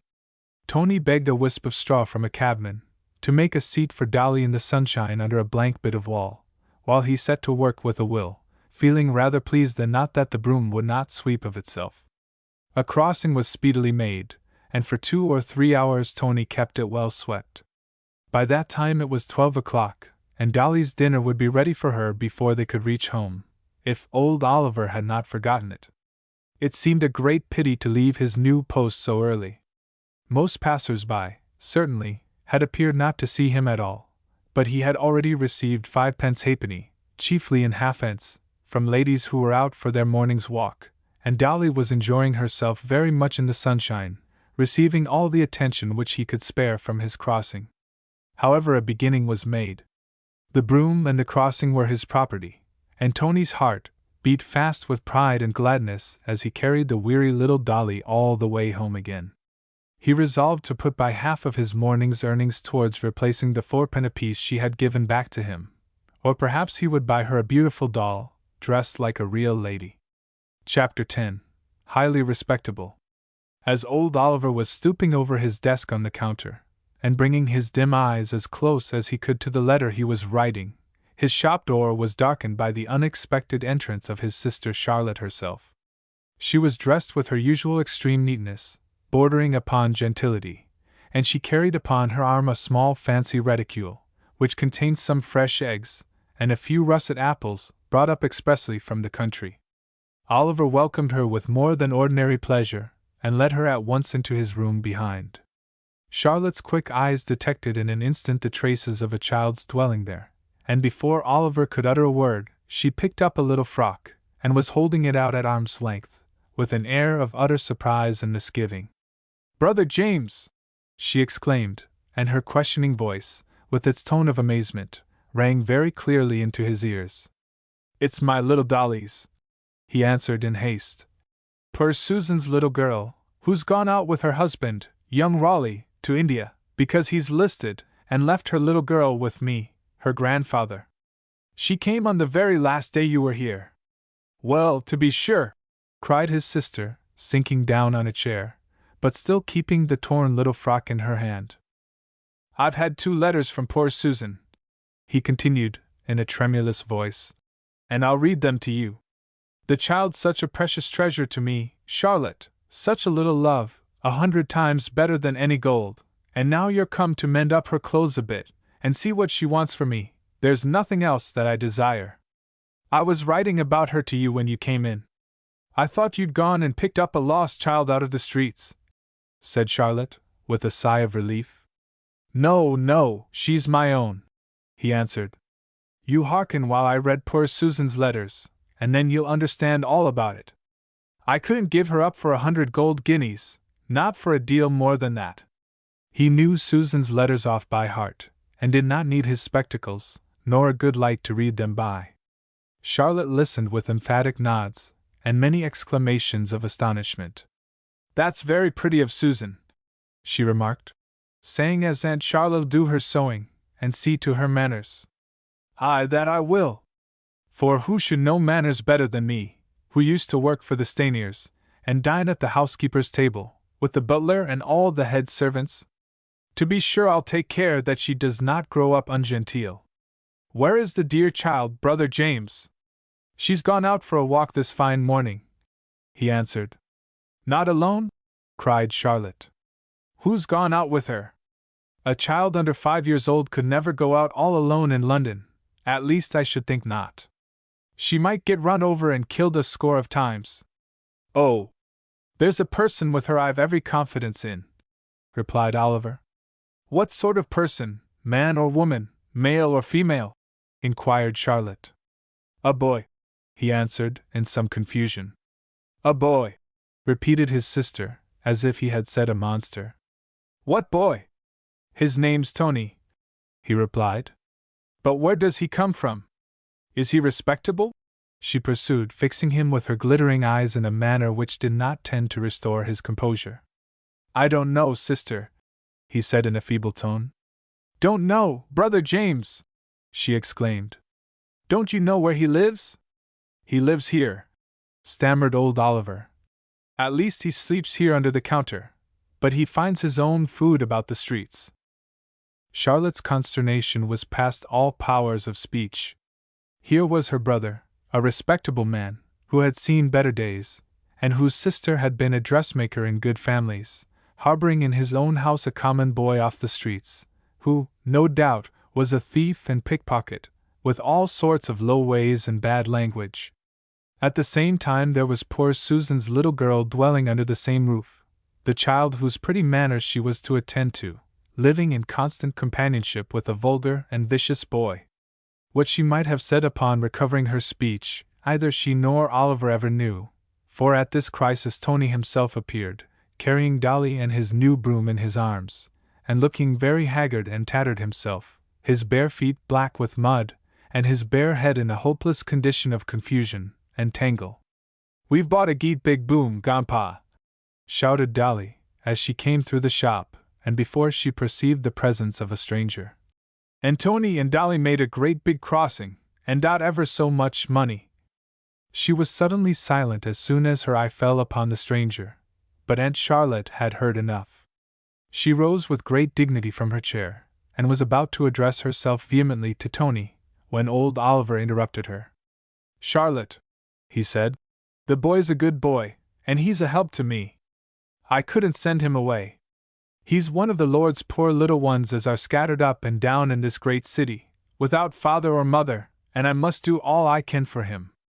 It isn't much, it's only a bed under the counter, and a crust now and then, and he more than pays for it. You mustn't come betwixt me and Tony." Old Oliver spoke so emphatically that his sister was impressed and silenced for a minute. She took the little girl away from Tony, and glared at him with a sternness which made him feel very uncomfortable. But her eye softened a little, and her face grew less harsh. "You can't read or write?" she said in a sharp voice. "No," he answered. "And you've not got any manners, or boots, or a cap on your head. You are ragged and ignorant, and not fit to live with this little girl," she continued with energy. "If this little girl's mother saw her going about with a boy in bare feet and a bare head, it'd break her heart, I know. So if you wish to stay here with my brother, Mr. Oliver, and this little girl, Miss Dorothy Raleigh, as I suppose her name is, you must get all these things.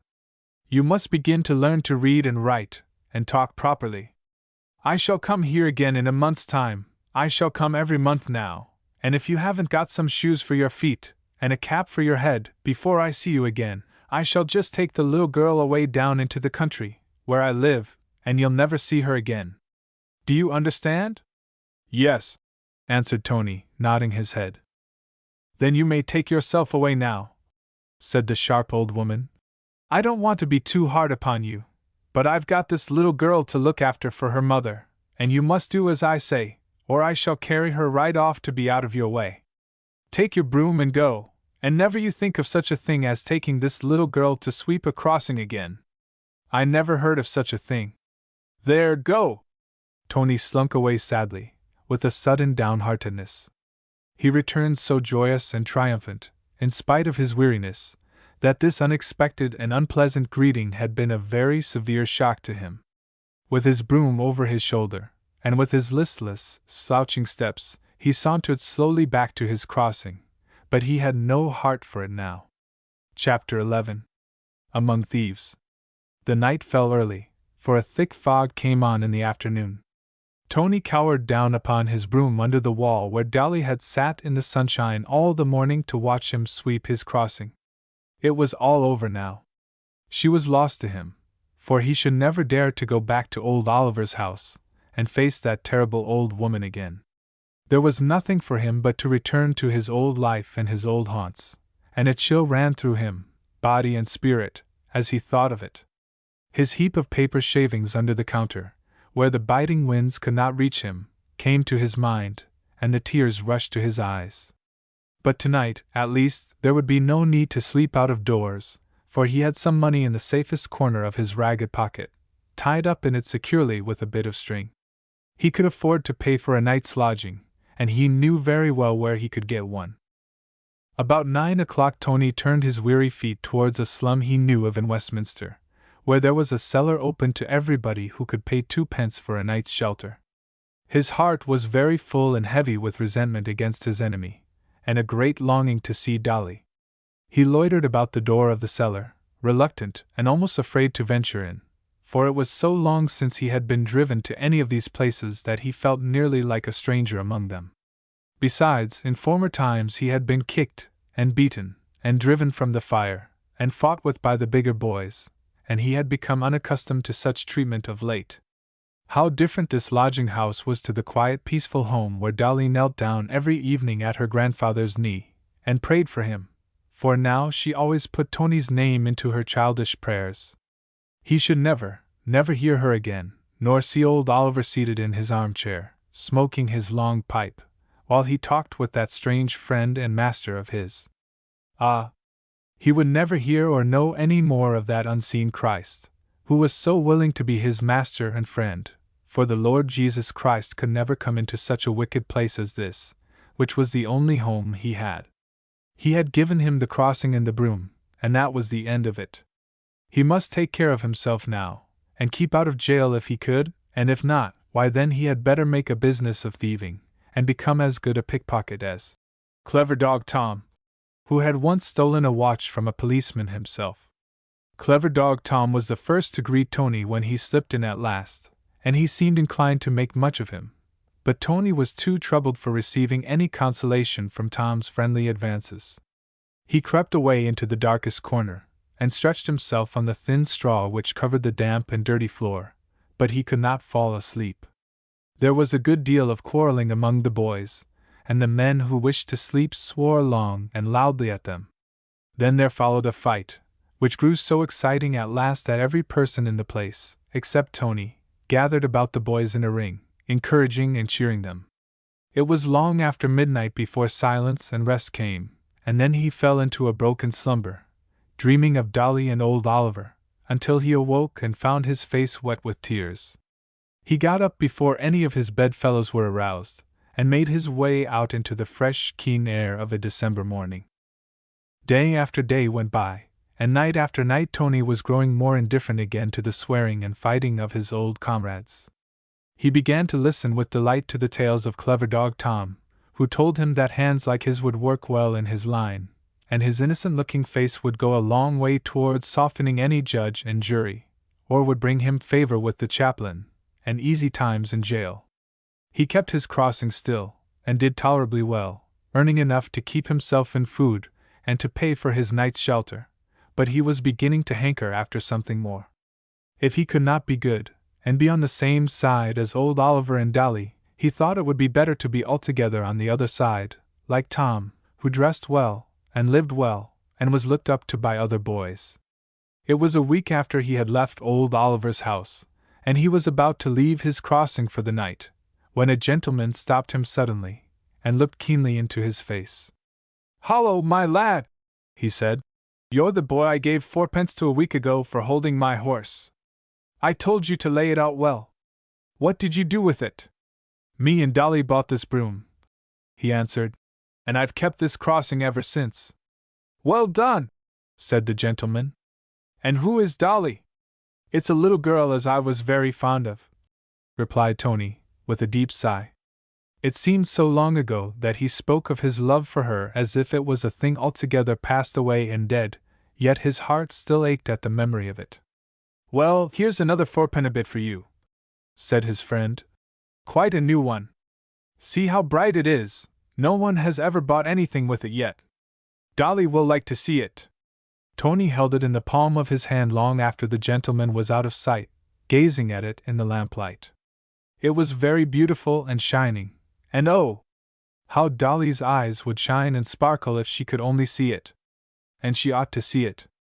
By right it belonged to her, for had he not given her his first 4 pence apiece freely, and had 20 kisses for it, and then had she not given it him back to buy a broom with? She had never had a single farthing of all his earnings. How he would like to show her this beautiful piece of silver, and feel her soft little arms round his neck, when he said it was to be her very own. He felt that he dare not pass the night in the cellar with such a treasure about him, for Tom, who was so clever, would be sure to find out that his pocket was worth the picking, and Tony had not found that there was much honor among thieves. What was he to do? Where was he to go? Chapter 12. Tony's Welcome. Almost without knowing where his feet were carrying him, Tony sauntered through the streets until he found himself at the turn into the alley within a few yards of Oliver's home, and his beloved Dolly. At any rate he could pass down it, and if the shop door was not shut, he would wrap his beautiful silver coin in a rag, and throw it into the inside. They would be sure to guess who had done it, and what it was for. It was dark down the alley, only one lamp and the greengrocer's gas lighting it up, and Tony stole along quietly in the shadow. It was nearly time for Dolly to be going to bed, he thought, and old Oliver was sure to be with her in the inner room. But just as he came into the revealing glare of the greengrocer's stall, his ears rang and his heart throbbed violently at the sound of a shrill little scream of gladness, and the next moment he felt himself caught by Dolly's arms, and dragged into the house by them. "Tony's come home! Tony's come home, Grandpa!" she shouted with all her might. "Dolly's found Tony at last!" Dolly's voice quivered, and broke down into quick, childish sobs, while she held Tony very fast, lest he should escape from her once again, and old Oliver came quickly from the room beyond, and laid his hand fondly upon the boy's shoulder. "Why have you kept away from us so long, Tony?" he asked. "Oh, master!" he cried. "I've been a wicked boy, and a miserable boy. Do forgive me, and I'll never do so no more. I suppose you'll never let me sleep under the counter again?" Come in," answered Oliver, pushing him gently before him into the house. "We've been waiting and watching for you every night, me and my little love. You ought not to have served us so, my lad, but we're too glad to be angry with you. Charlotte's sharp, and she's very much afraid of low ways and manners, but she isn't a hard woman, and she didn't know anything about you. When I told her as you'd been left no bigger than my little love here to take care of yourself, alone, in London, mother dead, and no father, she shed tears about you, she did. And she left you the biggest of her eggs to be kept for your supper, with her kind love, and we've put it by for you. You shall have it this very night. Dolly, my love, bring me the little saucepan. I'm not so clean as I could wish, said Tony, mournfully, for he had neglected himself during the last week, and looked very much like what he had done when he had first seen old Oliver and his little granddaughter. Take a bowl full of water into the shop, then, answered Oliver, and wash yourself, while I boil the egg. Dolly'll find you a bit of soap and a towel. She's learning to be Grandpa's little housekeeper, she is. When Tony returned to the kitchen he looked a different being. The gloom was gone as well as the grime. He felt as if he had come to himself after a long and very miserable dream. Here was old Oliver again, looking at him with a kindly light in his dim eyes, and Dolly dancing about, with her pretty merry little ways, and Beppo wagging his tail in joyous welcome, as he sniffed round and round him. Even the egg was a token of forgiveness and friendliness. That terrible old woman was not his enemy, after all. He recollected what she had said he must do, and he resolved to do it for Dolly's sake, and old Oliver's. He would learn to read and write, and he would pinch himself hard to buy some better clothing, lest he should continue to be a disgrace to them. Shoes he must have first of all, as those were what the sharp but friendly old woman had particularly mentioned. At any rate, he could never run away again from this home, where he was so loved and cared for. Oliver told him how sadly Dolly had fretted after him, and watched for him at the door, hour after hour, to see him come home again. He said that in the same way, only with a far greater longing and love, his Master, the Lord Jesus Christ, was waiting for Tony to go to him. He could not half understand it, but a vague feeling of a love passing all understanding sank deeply into his heart. He fell asleep that night under the counter with the tranquil peacefulness of one who has been tossed about in a great storm and tempest, and has been brought safely to the desired haven. Chapter 13. New Boots. It was several weeks before Tony could scrape together enough money for his new boots, though he pinched and starved himself with heroic courage and endurance. He did not mean to buy them at a shop, for he knew a place in Whitechapel where boots quite good enough for him were to be had for 2 or 3 shillings. He was neither ambitious nor fastidious. Old boots patched up would do very well to start with, if he could only manage to get them before Aunt Charlotte came up to town again. She had sent word she was coming the last Saturday in January, and early in the afternoon of that day, before the train could come in from Stratford, Tony started off to the place where he intended to make his purchase. It was a small open space in one of the streets of Whitechapel, where there was an area of flags, lying off the pavement. Several traders held possession of this square, sitting on low stools, or cross-legged on the ground, with their stock in trade around them. One dealer bought and sold all kinds of old and rusty pieces of iron. Another, a woman, ill-clad and with red eyes, displayed before her a dingy assortment of ragged clothes, which were cheapened by other spare and red-eyed women, who held almost naked children by the hand. It was cold, and a bitter, keen east wind was searching every corner of London streets. The salesman Tony was come to deal with had a tolerable selection of old boots, very few of them pairs, some with pretty good upper leathers, but with no soles worth speaking of, and others thickly cobbled and patched, but good enough to keep the feet dry, without presenting a very creditable appearance. For the first time in his life Tony found out the perplexity of having a choice to make. There were none which exactly fitted him, but a good fit is a luxury for richer folks than Tony, and he was not troubled about it. His chief anxiety was to look well in the eyes of Dolly's aunt, who might possibly let him see her on her way back to the station, if she approved of him, and who would not now be obliged to carry Dolly off with her, to be out of the way of his naked feet. He fixed upon a pair at last, urged and coaxed to them by the dealer. They were a good deal too large, and his feet slipped about in them uncomfortably, but the man assured him that was how everybody, even gentlefolks, bought them, to leave room for growing. There was an awkward, uneven patch under one of the soles, and the other heel was worn down at the side, but at least they covered his feet well. He shambled away in them slowly and toilsomely, hardly knowing how to lift one foot after another, yet full of pride in his new possessions.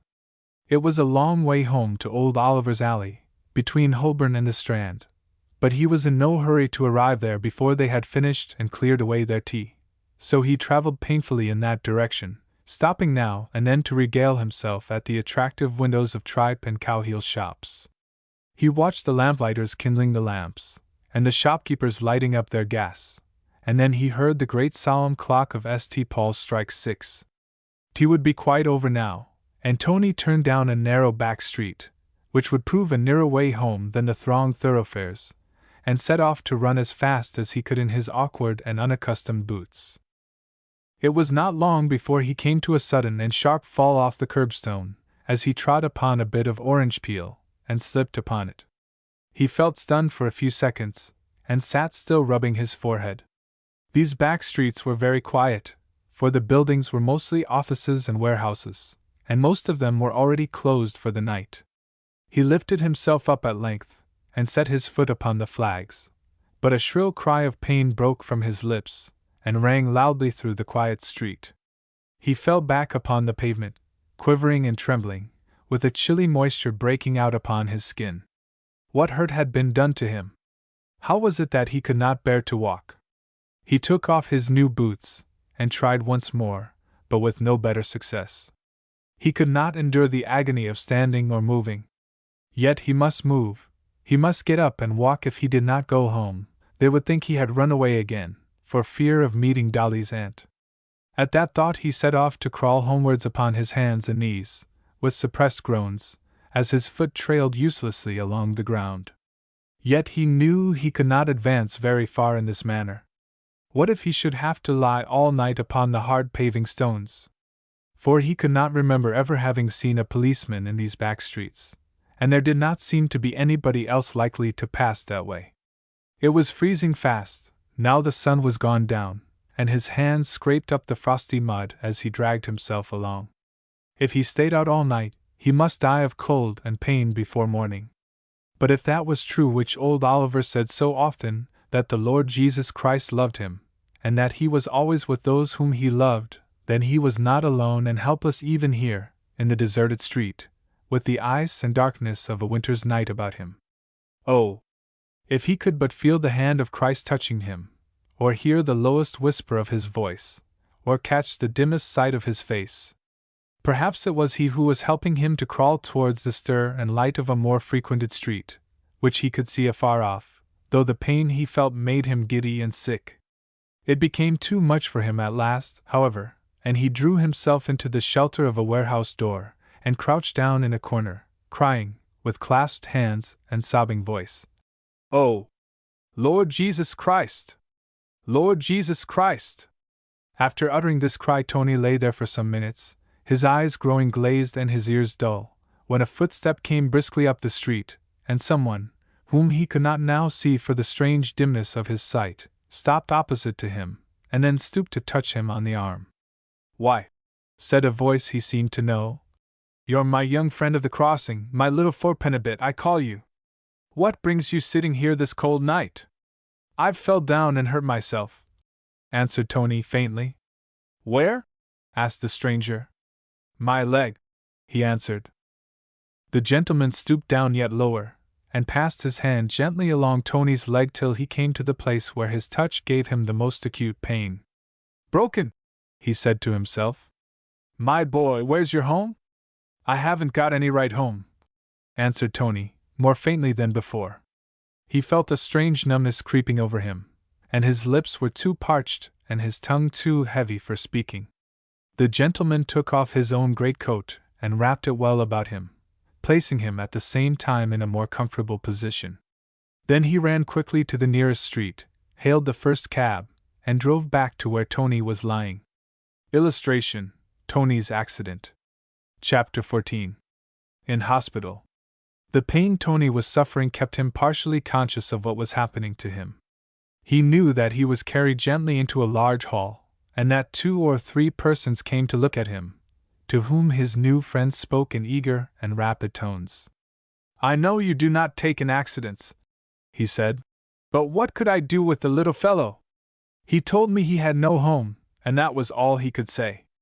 You have 2 or 3 cots empty, and I'll double my subscription if it's necessary, rather than take him away. Come, doctor, you'll admit my patient?" "I don't think I could send him away, Mr. Ross," answered another hearty voice. "We must get him into bed as soon as possible." Tony felt himself carried upstairs into a large room, where there were a number of small beds, with a pale little face lying on every pillow. There was a vacant cot at the end, and he was laid upon it, after having his tattered clothes taken off him. His new boots were gone altogether, having been left behind on the steps of the warehouse. His hands and knees, bruised with crawling along the frosty stones, were gently bathed with a soft sponge and warm water. He was surrounded by kind faces, looking pitifully down upon him, and the gentleman who had brought him there spoke to him in a very pleasant and cheering voice. "My boy," he said, "you have broken your leg in your fall, but the doctor here, who is a great friend of mine, is going to mend it for you. It will give you a good deal of pain for a few minutes, but you'll bear it like a man, I know." "Yes," murmured Tony. "But will you let me go as soon as it's done?" "You could not do that," answered Mr. Ross, smiling. "It will be some weeks before you will be well enough to go, but you will be very happy here, I promise you." "Oh, but I must go!" cried Tony, starting up, but falling back again with a groan. "There's Dolly and Mr. Oliver, they'll think I've run away again, and I were trying all I could to get back to Em. She'll be watching for me, and she'll fret ever so. Oh, Dolly, Dolly!" He spoke in a tone of so much grief that the smile quite passed away from the face of Mr. Ross, and he laid his hand upon his, and answered him very earnestly. "If you will tell me where they live," he said, "I will go at once and let them know all about your accident, and they shall come to see you tomorrow if you are well enough to see them." Tony gave him very minute and urgent directions where to find old Oliver's shop, and then he resigned himself, with the patience and fortitude of most of the little sufferers in that hospital, to the necessary pain he had to bear. It was Sunday afternoon when old Oliver and Dolly entered the hall of the Children's Hospital, and inquired for Tony. There was something about the old man's look of age and the little child's sweet face which found them favor, even in a place where everybody was received with kindness. A nurse, who met them slowly climbing the broad staircase, turned back with them, taking Dolly's hand in hers, and led them up to the room where they would find Tony. There were many windows in it, and the sunshine, which never shone into their own home, was lighting it up gaily. The cots were all covered with white counterpanes, and most of the little patients, who had been asleep the night before, were now awake, and sitting up in bed, with little tables before them, which they could slide up and down as they wished along the sides of their cots. There was no sign of medicine, and nothing painful to see, except the wan faces of the children themselves. But Oliver and Dolly had no eyes but for Tony, and they hurried on to the corner where he was lying. His face was very white, and his eyelids were closed, and his lips drawn in as if he were still in pain. But at the very gentle and almost frightened touch of Dolly's fingers his eyes opened quickly, and then how his face changed! It looked as if all the sunshine in the room had centered upon it, and his voice shook with gladness. "Dolly hasn't had to fret for Tony this time," he said. "But Dolly will fret till Tony gets well again," she answered, clasping both her small hands round his. "No, no," said old Oliver. "Dolly's going to be a very good girl, and help Grandpa to mind shop till Tony comes home again."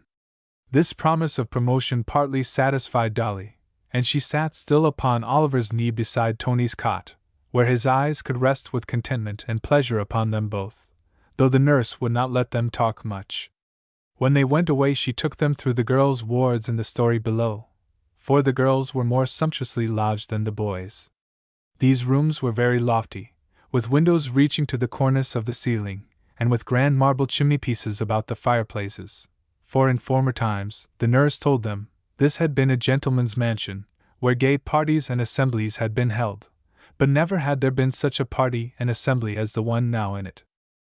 Old Oliver walked down between the rows of cots, with his little love clinging shyly to his hand, smiling tenderly upon each poor little face turned to look at them. Some of the children smiled back to him, and nodded cheerfully to Dolly, lifting up their dolls for her to see, and calling to her to listen to the pretty tunes their musical boxes were playing. But others lay quietly upon their pillows half asleep, with beautiful pictures hanging over their feeble heads, pictures of Christ carrying a lamb in his arms, and again, of Christ with a little child upon his knee, and again, of Christ holding the hand of the young girl who seemed dead, but whose ear heard his voice saying, "Arise!" And she came to life again in her father's and mother's house. The tears stood in old Oliver's eyes, and his white head trembled a great deal before he had seen all, and given one of his tender glances to each child. "I wonder whatever the Lord ud have said," he exclaimed, "if there'd been such a place as this in his days. He'd have come here very often. He does come, I know, and walks to and fro here of nights when the little ones are asleep, or may be awake through pain, and he blesses every one of them. Ah, bless them! Bless the little children, and the good folks who keep a place like this. Bless them, everyone!" He felt reluctant to go away, but his time was gone, and the nurse was needed elsewhere. She kissed Dolly before she went, putting a biscuit in her hand, and told Oliver the house was open every Sunday afternoon for the friends of the children, if he chose to come again, and then they walked home with slow, short footsteps, and all the Sunday evening they talked together of the beautiful place they had seen, and how happy Tony would be in the children's hospital. Chapter 15. Tony's future prospects. Old Oliver and Dolly made several visits to Tony while he was in the hospital. Every Sunday afternoon they went back to it, until its great door, and wide staircase, and sunny ward became almost as familiar to them as their own dull little house. Tony recovered quickly, yet he was there some weeks before the doctor pronounced him strong enough to turn out again to rough it in the world. As he grew better he learned a number of things which were making him a wiser, as well as a stronger boy, before the time came for him to leave. The day before he was to go out of hospital, his friend, Mr. Ross, who had been often to see him, called for the last time, and found him in the room where the little patients who were nearly well were at play together. Some of them were making believe to have a feast, with a small dinner service of wooden plates and dishes, and a few bits of orange peel, and biscuits, but Tony was sitting quietly and gravely on one side, looking on from a distance. He had never learned to play. "Antony," said Mr. Ross. He was the only person who ever called him Antony, and it seemed to make more of a man of him. "What are you thinking to do when you leave here tomorrow?" "I suppose I must go back to my crossing," answered Tony, looking very grave. "No, I think I can do better for you than that," said his friend.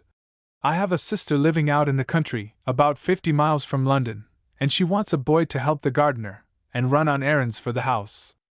She has promised to provide you with a home, and clothing, and to send you to school for 2 years, till you are about 12, for we think you must be about 10 years old now, and after that you shall have settled wages."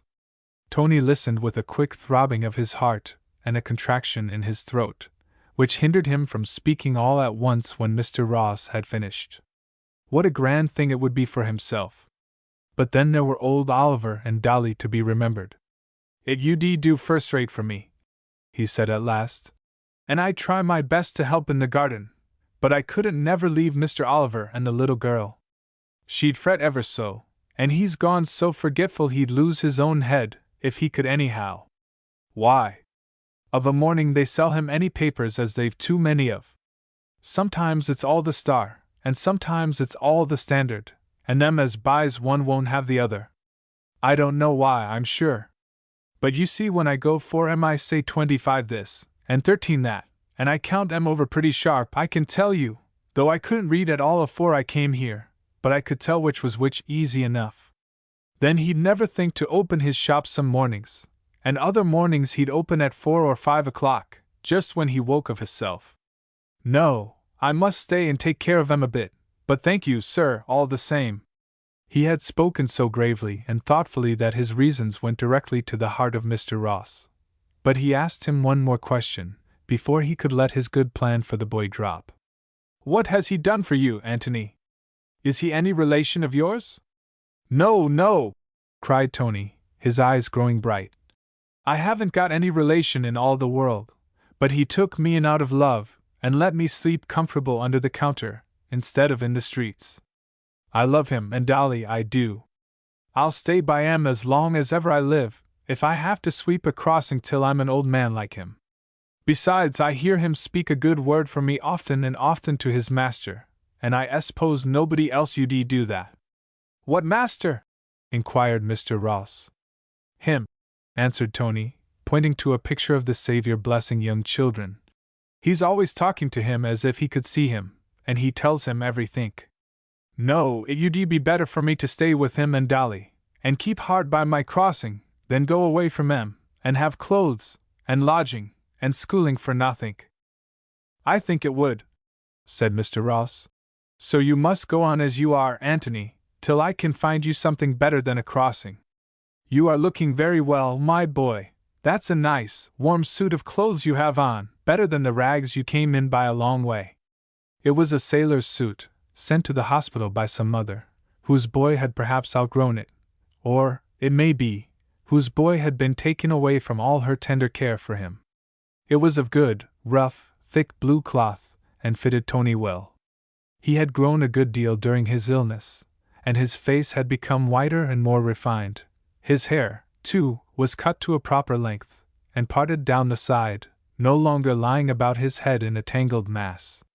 He colored up with pleasure, as Mr. Ross looked approvingly at him.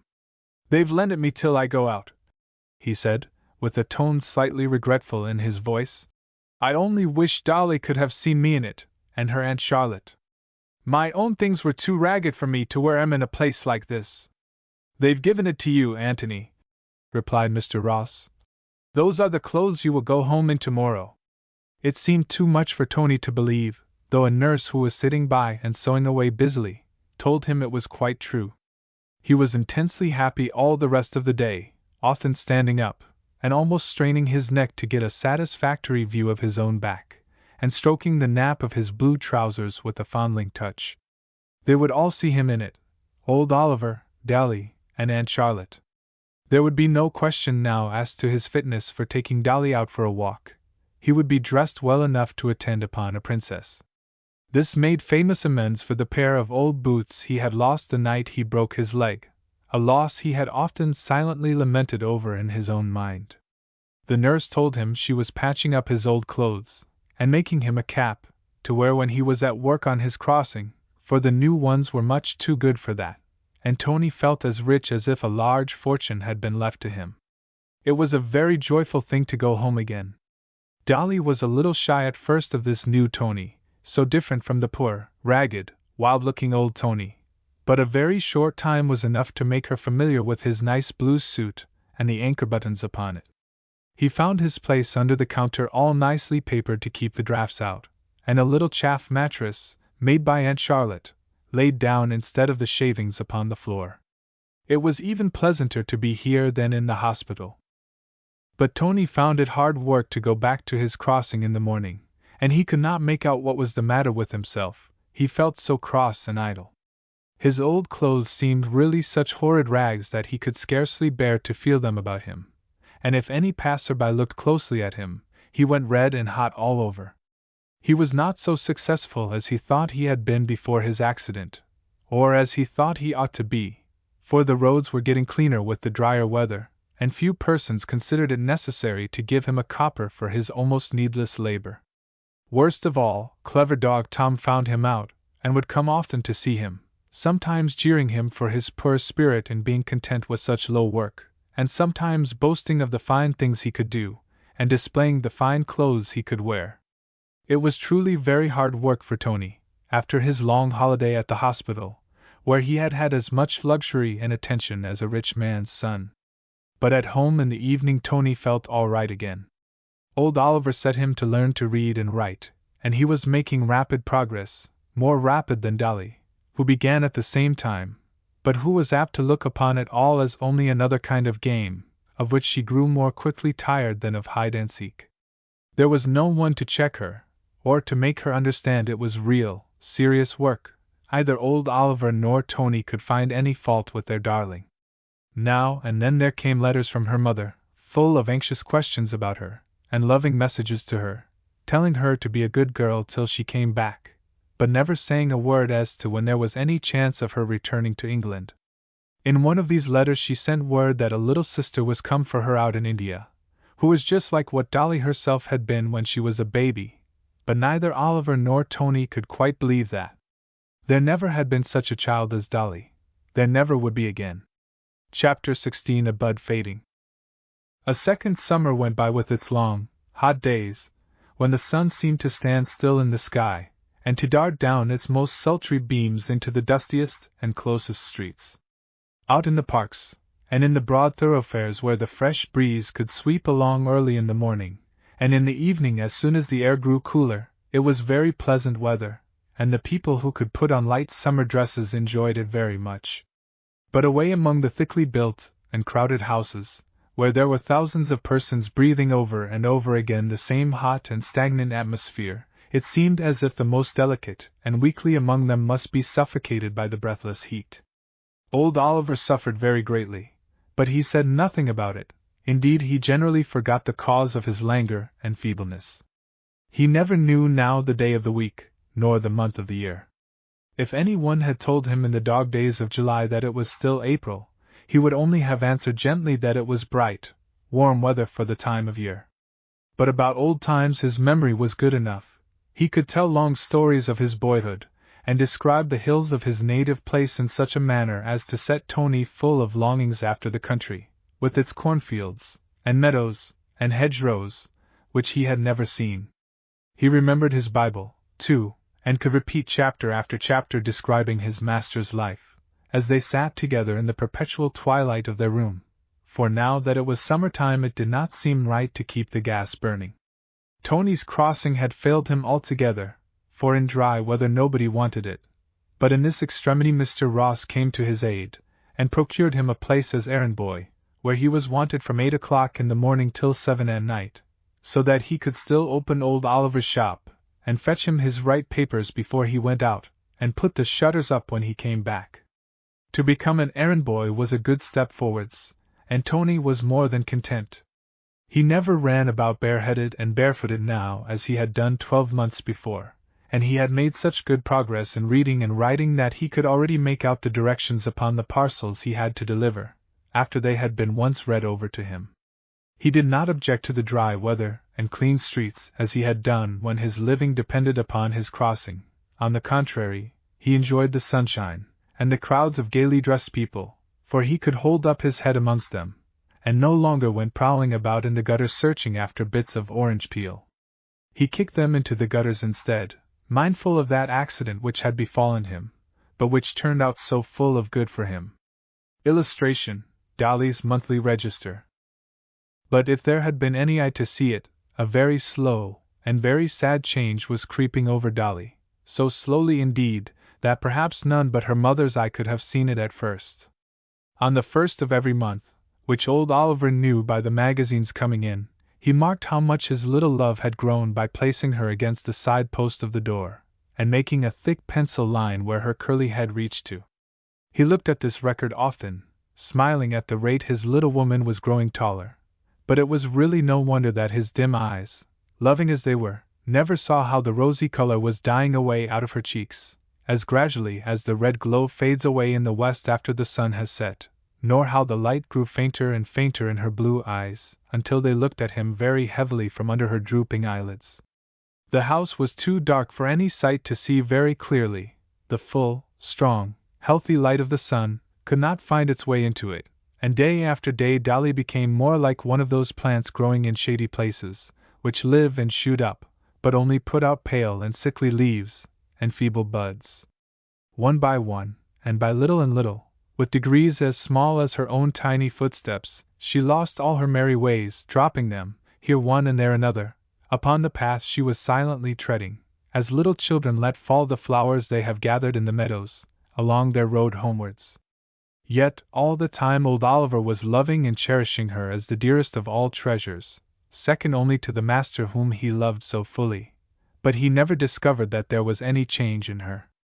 Dolly fell into very quiet ways, and would sit still for hours together, her arm around Beppo, and her sweet, patient little face, which was growing thin and hollow, turned towards the flickering light of the fire, while Oliver pottered toilsomely about his house, forgetting many things, but always ready with a smile and a fond word for his granddaughter.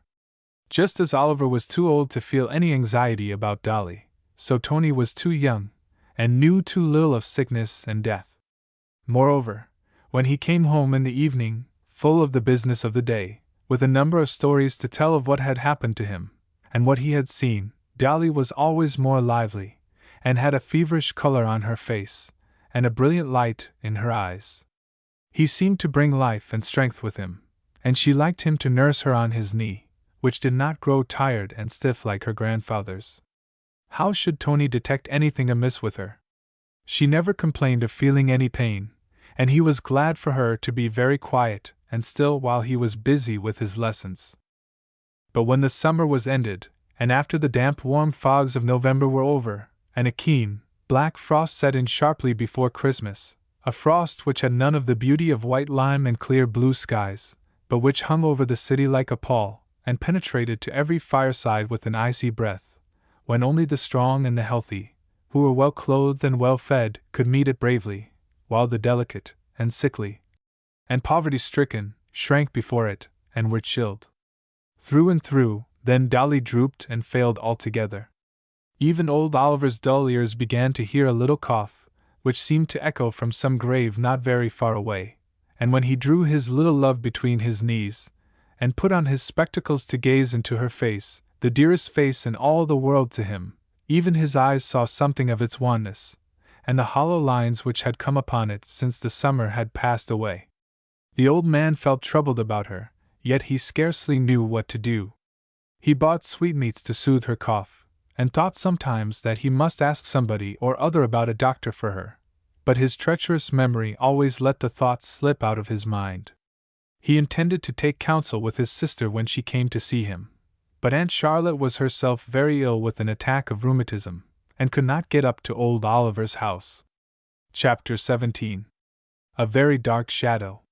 The Christmas week passed by, and the New Year came in, cold and bleak, but Tony was well secured against the weather, and liked the frosty air, which made it pleasant to run as fast as he could from place to place as he delivered his parcels.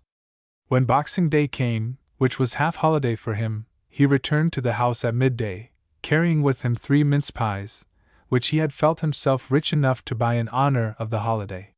He had for a long time been reckoning upon shutting up shop for the whole afternoon, and upon going out for a long stroll through the streets with old Oliver and Dolly, and now that the hour was positively come he felt very light-hearted and full of spirits, defying the wind which wrestled with him at every turn.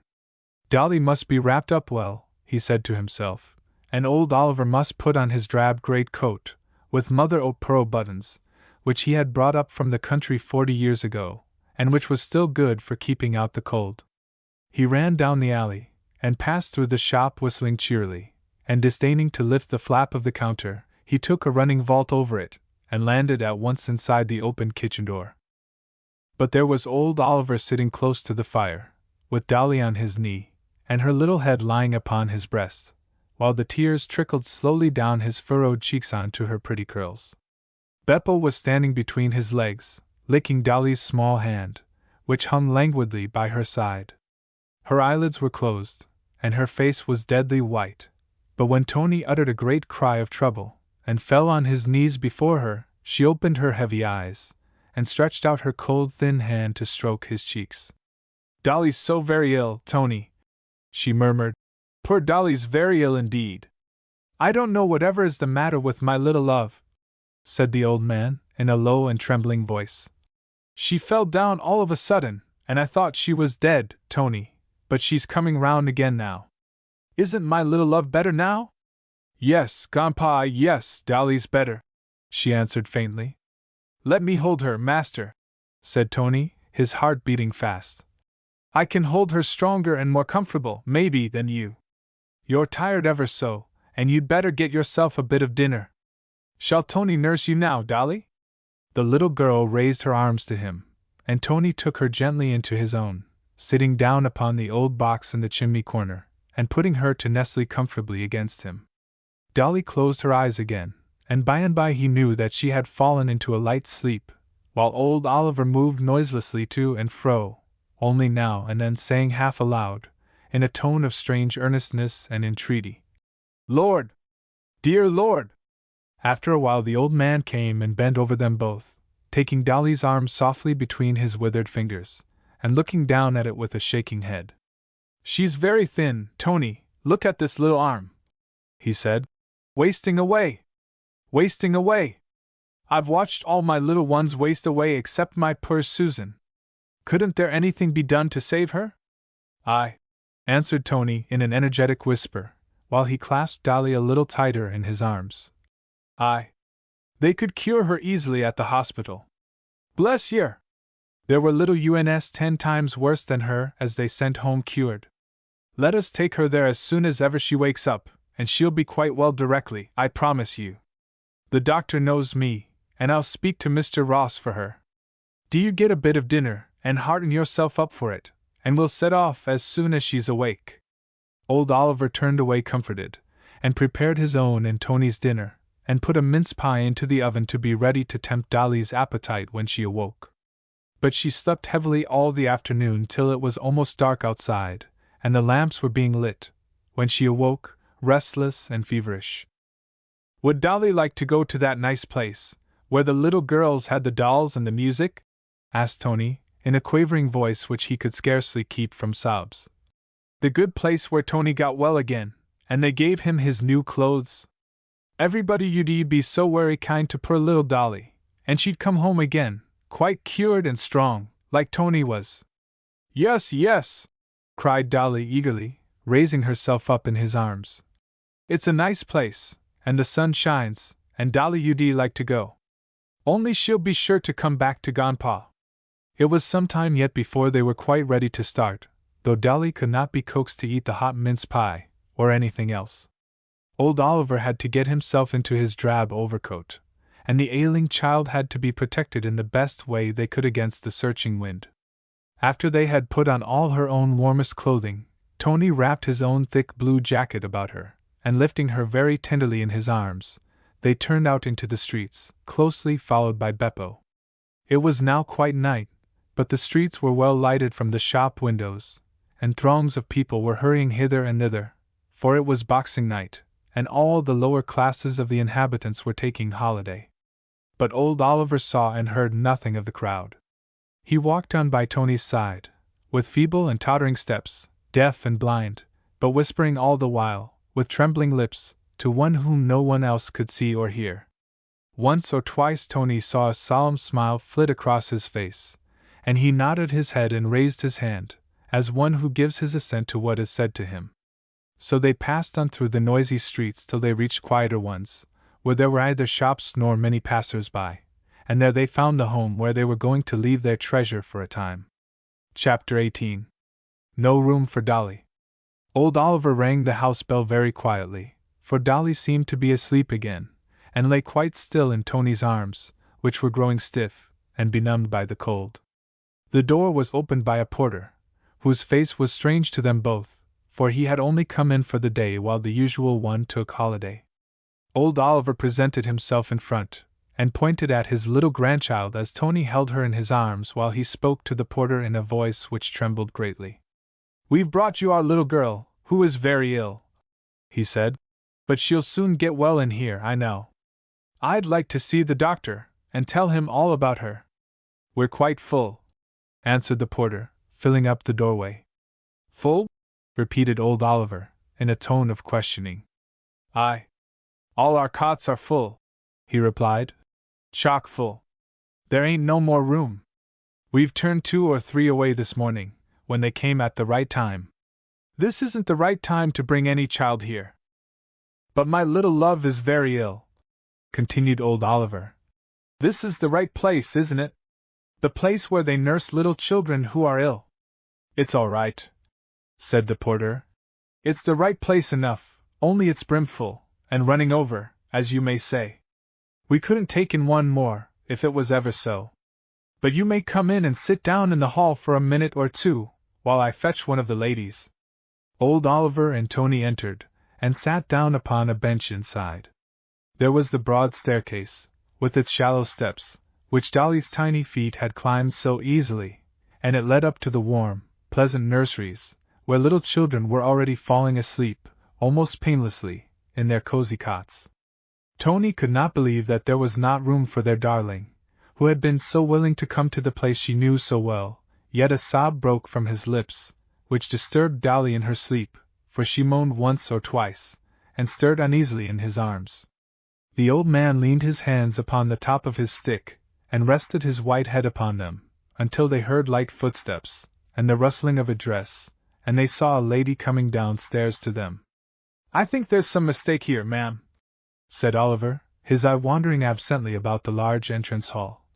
"This is the hospital for sick children, I think, and I brought my little grandchild here, who is very ill indeed, yet the man at the door says there's no room for her.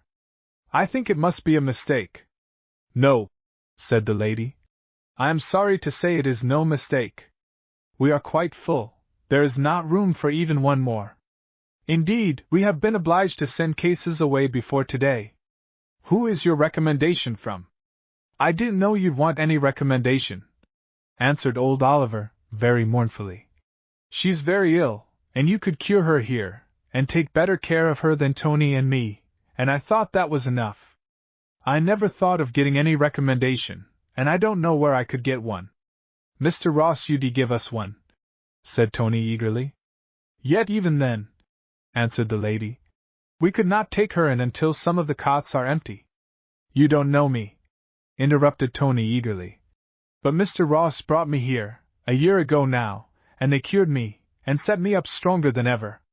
They was so very kind to me, that I couldn't think of anything else save bringing our little girl to 'em. I'm sure they'd take her in, if they only knew it was her. You just say as it's Tony and Dolly, as everybody took such notice of, and they'll never turn her away, I'm sure." "I wish we could take her," said the lady, with tears in her eyes. "But it is impossible. We should be obliged to turn some other child out, and that could not be done tonight. You had better bring her again in the morning, and we'll see if there is any one well enough to make room for her. Let me look at the poor child for a minute." She lifted up the collar of Tony's blue jacket, which covered Dolly's face, and looked down at it pitifully. It was quite white now, and was pinched and hollow, with large blue eyes shining too brightly. She stretched out her arms to the lady, and made a great effort to smile. "Put Dolly into a pretty bed," she murmured, "where the sun shines, and she'll soon get well and go home again to Grandpa." "What can I do?" cried the lady, the tears now running down her face. "The place is quite full, we cannot take in one more, not one. Bring her here again in the morning, and we will see what can be done." "How many children have you got here?" asked old Oliver. "We have only 75 cots," she answered, sobbing. "And in a winter like this they're always full." "Only 75," repeated the old man, very sorrowfully. "Only 75, and there are hundreds and hundreds of little children ill in London. They are ill in houses like mine, where the sun never shines. Is there no other place like this we could take our little love to?" "There are 2 or 3 other hospitals," she answered, "but they are a long way off, and none of them as large as ours. They are sure to be full just now. I think there are not more than 150 cots in all London for sick children." "Then there's no room for my Dolly?" he said. The lady shook her head without speaking, for she had her handkerchief up to her face. "Eh?" cried old Oliver in a wailing voice. "I don't know whatever the dear Lord'll say to that." He made a sign to Tony that they must be going home again, and the boy raised himself up with a strange weight and burden upon his heart. Old Oliver put his stick down, and took Dolly into his own arms, and laid her head down on his breast. "Let me carry her a little way, Tony," he said. "She's as light as a feather, even to poor old Grandpa. I'd like to carry my little love a bit of the way home." "I'll tell you what I can do," said the lady, wrapping Dolly up and kissing her before she covered her pale face. "If you will tell me where you live, I will speak to the doctor as soon as he comes in, for he is out just now, and perhaps he will come to see her. He knows a great deal about children, and is fond of them." Thank you kindly, ma'am," answered old Oliver, feeling a little comforted. But when they stood outside, and the bleak wind blew about them, and he could see the soft glimmer of the light in the windows, within which other children were safely sheltered and carefully tended. His spirits sank again. He tottered now and then under his light burden, but he could not be persuaded to give up his little child to Tony again. These streets were quiet, with handsome houses on each side, and from one and another there came bursts of music and laughter as they passed by, yet Tony could catch most of the words which the old man was speaking. Illustration: no room for Dolly. "Dear Lord," he said, "there's only room for 75 of thy little lambs that are pining and wasting away in every dark street and alley like mine. Whatever can thy people be thinking about? They've got their own dear little children, who are ill sometimes, spite of all their care, and they can send for the doctor, and do all that's possible, never looking at the money it costs. But when they are well again they never think of the poor little ones who are sick and dying, with nobody to help them or care for them as I care for this little one. Oh Lord, Lord! Let my little love live! Yet thou knows what is best, and thou'lt do what is best. Thou loves her more than I do, and see, Lord, she is very ill indeed." They reached home at last, after a weary and heartbroken journey, and carried Dolly in and laid her upon old Oliver's bed. She was wide awake now, and looked very peaceful, smiling quietly into both their faces as they bent over her. Tony gazed deep down into her eyes, and met a glance from them which sent a strange tremor through him. He crept silently away, and stole into his dark bed under the counter, where he stretched himself upon his face, and buried his mouth in the chaff pillow to choke his sobs. What was going to happen to Dolly? What could it be that made him afraid of looking again into her patient and tranquil little face? Chapter 19. The Golden City. Tony lay there in the dark, overwhelmed by his unusual terror and sorrow, until he heard the voice of old Oliver calling his name feebly. He hurried to him, and found him still beside the bed where Dolly was lying. He had taken off most of her clothes, and put her white nightgown over the rest, that she might sleep warmly in them all the night, for her little hands and feet felt very chilly to his touch. The fire had gone out while they were away, and the grate looked very black and cheerless. The room was in great disorder, just as they had left it, and the gas, which was burning high, cast a cruel glare upon it all. But Tony saw nothing except the dear face of Dolly, resting on one cheek upon the pillow, with her curly hair tossed about it in confusion, and her open eyes gathering a strange film. Beppo had made his way to her side, and pushed his head under her lifeless little hand, which tried to pat it now and then. Old Oliver was sitting on the bedstead, his eyes fastened upon her, and his whole body trembled violently. Tony sank down upon his knees, and flung his arm over Dolly, as if to save her from the unseen power which threatened to take her away from them. "Don't ky, Grandpa," she said softly. "Don't ky more than a minute." "Nor Tony." "Are I going to die, Grandpa?" "Yes, my little love," cried old Oliver, moaning as he said it. "Where are I going to?" asked Dolly, very faintly. "You're going to see my lord and master," he said. "Him as loves little children so, and carries them in his arms, and never lets them be sorrowful or ill or die again." "Does he live in a beautiful place?" she asked again. "It's a more beautiful place than I can tell," answered old Oliver. "The Lord Jesus gives them light brighter than the sun, and the streets are all of gold, and there are many little children there, who always see the face of their father." "Dolly's going rear," said the little child solemnly. She smiled for a minute or two, holding Beppo's ear between her failing fingers, and playing with it. Tony's eyes were dim with tears, yet he could see her clear face clearly through them. What could he do?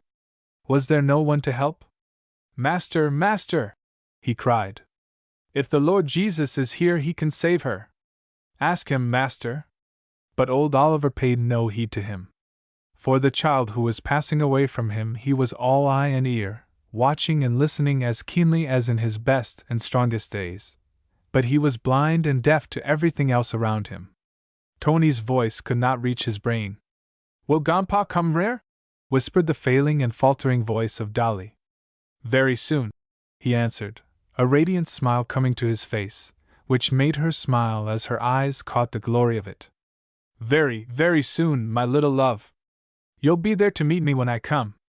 Dolly'll watch for Grandpa, she murmured, with long pauses between the words, which seemed to drop one by one upon Tony's ear. And Dolly'll watch at the door for Tony to come home, and she'll fret ever so if he never comes.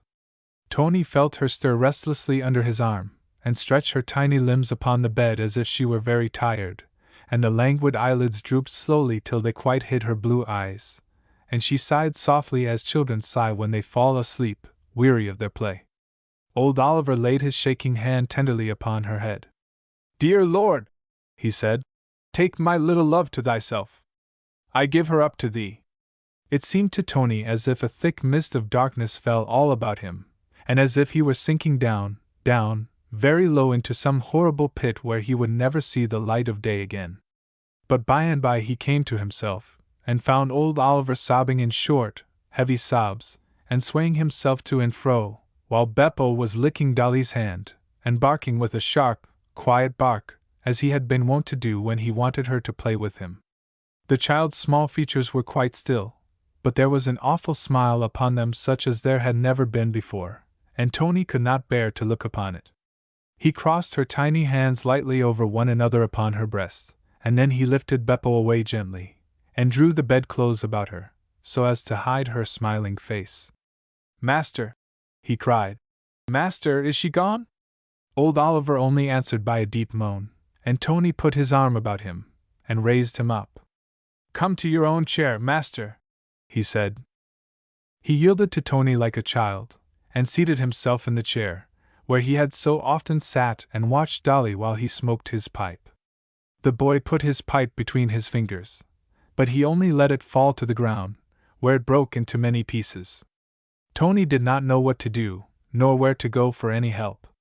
"Lord," he said, "if you really love the old master, do something for him, for I don't know whatever to do now little Dolly's gone." He sat down on his old box, staring at Oliver and the motionless form on the bed, with a feeling of despair tugging at his heart. He could scarcely believe it was all true, for it was not very long since, only it seemed like long years, since he had leaped over the counter in his light-heartedness.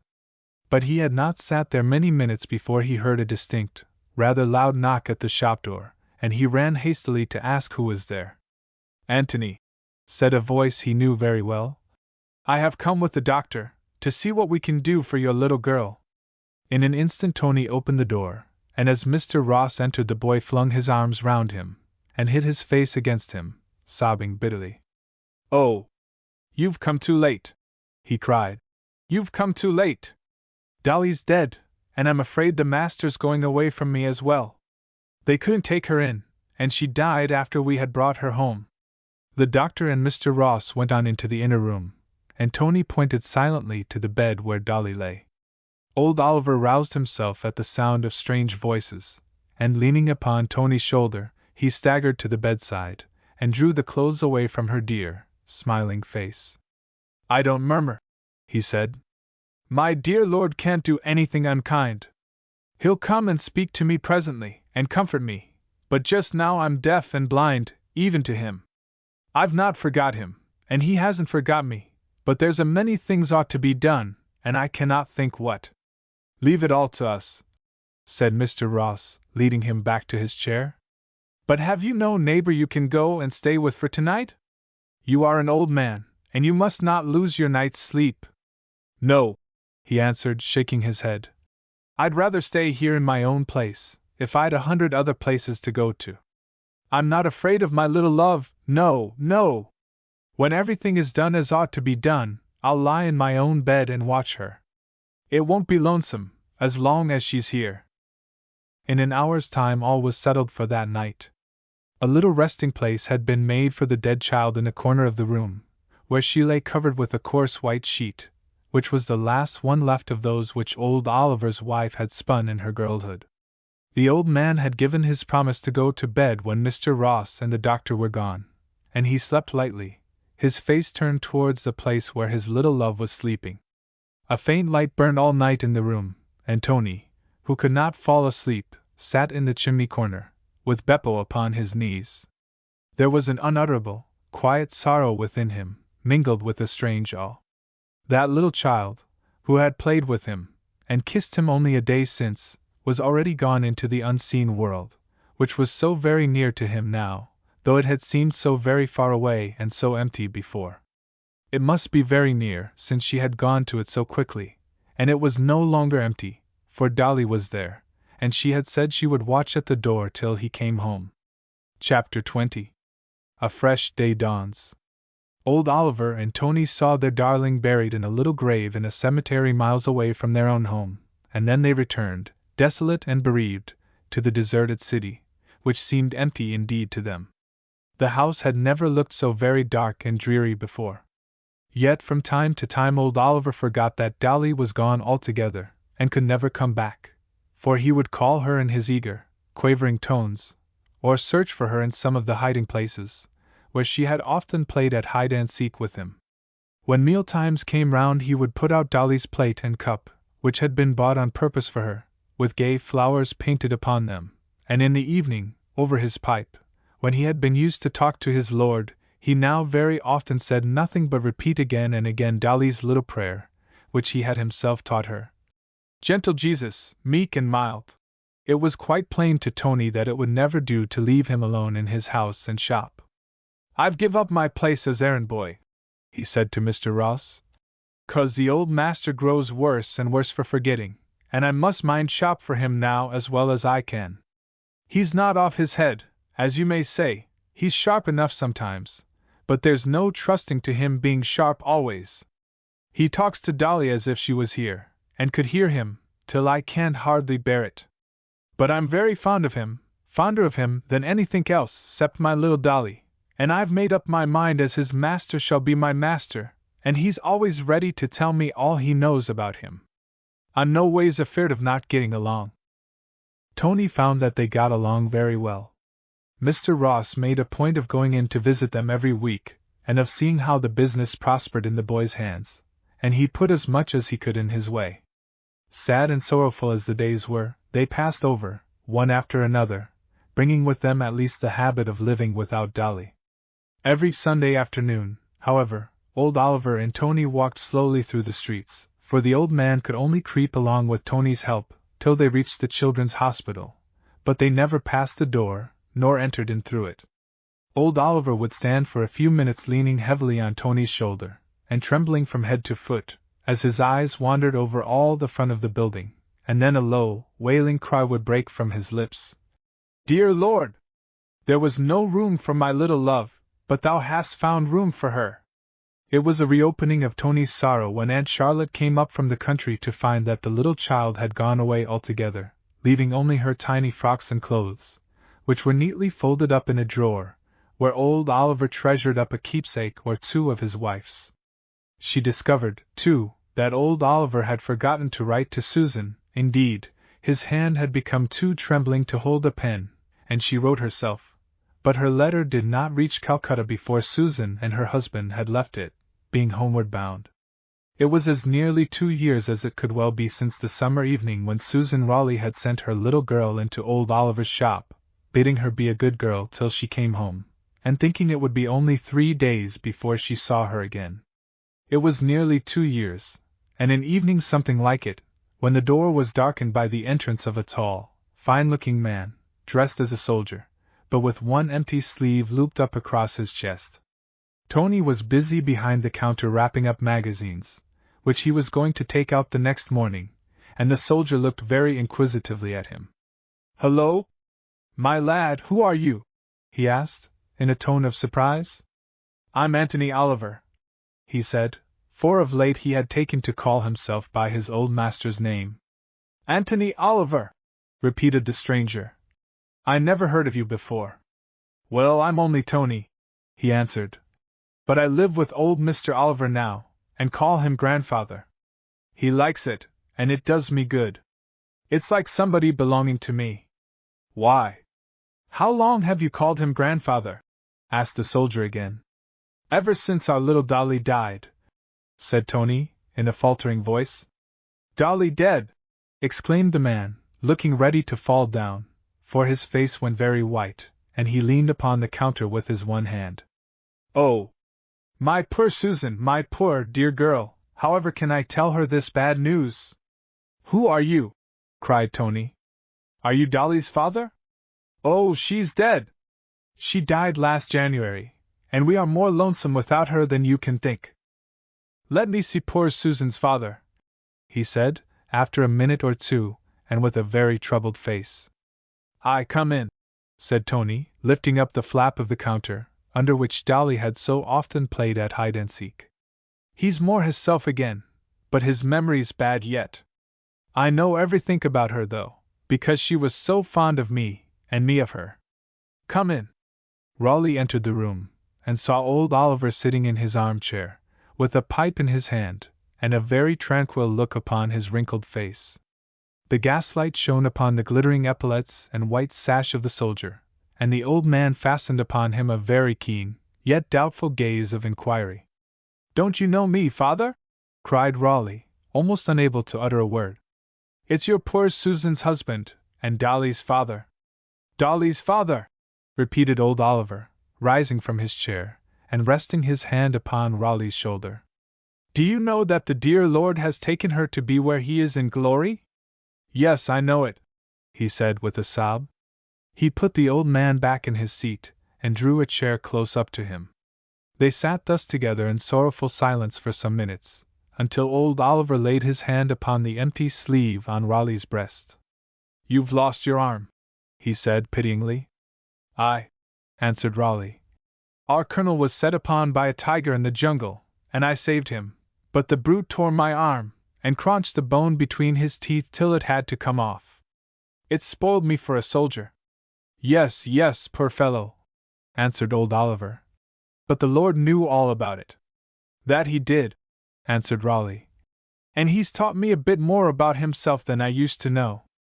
I'm not spoiled to be his soldier. But I don't know much about the service yet, and I shall want you to teach me, father. You'll let me call you father, for poor Susan's sake, won't you?" To be sure," said old Oliver, keeping his hand still upon the empty sleeve on Raleigh's breast. "Well, father," he continued, "as I am not fit for a soldier, and as the colonel was hurt too, we're all come home together. Only Susan's gone straight on with her lady and our little girl, and sent me through London to see after you and Dolly." "Your little girl?" said Oliver questioningly. "Yes, the one born in India. Her name's Mary, but we call her Polly. Susan said it made her think of our little Dolly at home. Dear! Dear! I don't know, however I shall let her know." Another fit of silence fell upon them, and Tony left them together, for it was time to put up the shop shutters. It seemed just like the night when he had followed Susan and the little girl, and loitered outside in the doorway opposite, to see what would happen after she had left her in the shop. He fancied he was a ragged, shoeless boy again, nobody loving him, or caring for him, and that he saw old Oliver and Dolly standing on the step, looking out for the mother, who had gone away, never to see her darling again. Tony's heart was very full, and when he tried to whistle, he was obliged to give it up, lest he should break out into sobs and crying. When he went back into the house, Raleigh was talking again. "So Susan and me are to have one of the lodges of the Colonel's park," he said, "and I'm to be a sort of bailiff to look after the other outdoor servants about the garden and premises. It's a house with 3 bedrooms, and a very pleasant sort of little parlor, as well as a kitchen and scullery place downstairs. You can see the Wrekin from the parlor window, and the moon over it, and it's not so far away but what we could get a spring cart sometimes, and drive over to your old home under the Wrekin." As soon as ever the Colonel's lady told Susan where it was, she cried out, "That's the very place for father. You'd like to come and live with your own Susan again, in your own country, wouldn't you now?" Yes, for a little while," answered old Oliver, with a smile upon his face. Tony felt a strange and very painful shrinking at his heart. If the old man went away to live with his daughter in the country, his home would be lost to him, and he would have to go out into the great city again alone, with nobody to love. He could get his living now in a respectable manner, and there was no fear of his being driven to sleep in Covent Garden, or under the bridges. But he would be alone, and all the links which bound him to Dolly and old Oliver would be snapped asunder. He wondered if the Lord Jesus would let such a thing be. But I couldn't leave Tony, cried old Oliver, suddenly, and putting on his spectacles to look for him. Come here, Tony. He's like my own son to me, bless him! He calls me grandfather, and kept my heart up when I should have sunk very low without him.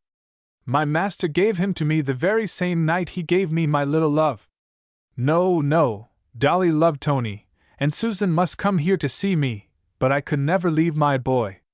Old Oliver had put his arm round Tony, drawing him closer and closer to him as he spoke, until his withered cheek pressed fondly against his face. Since Dolly died, neither of them had felt such a thrill of happiness as now.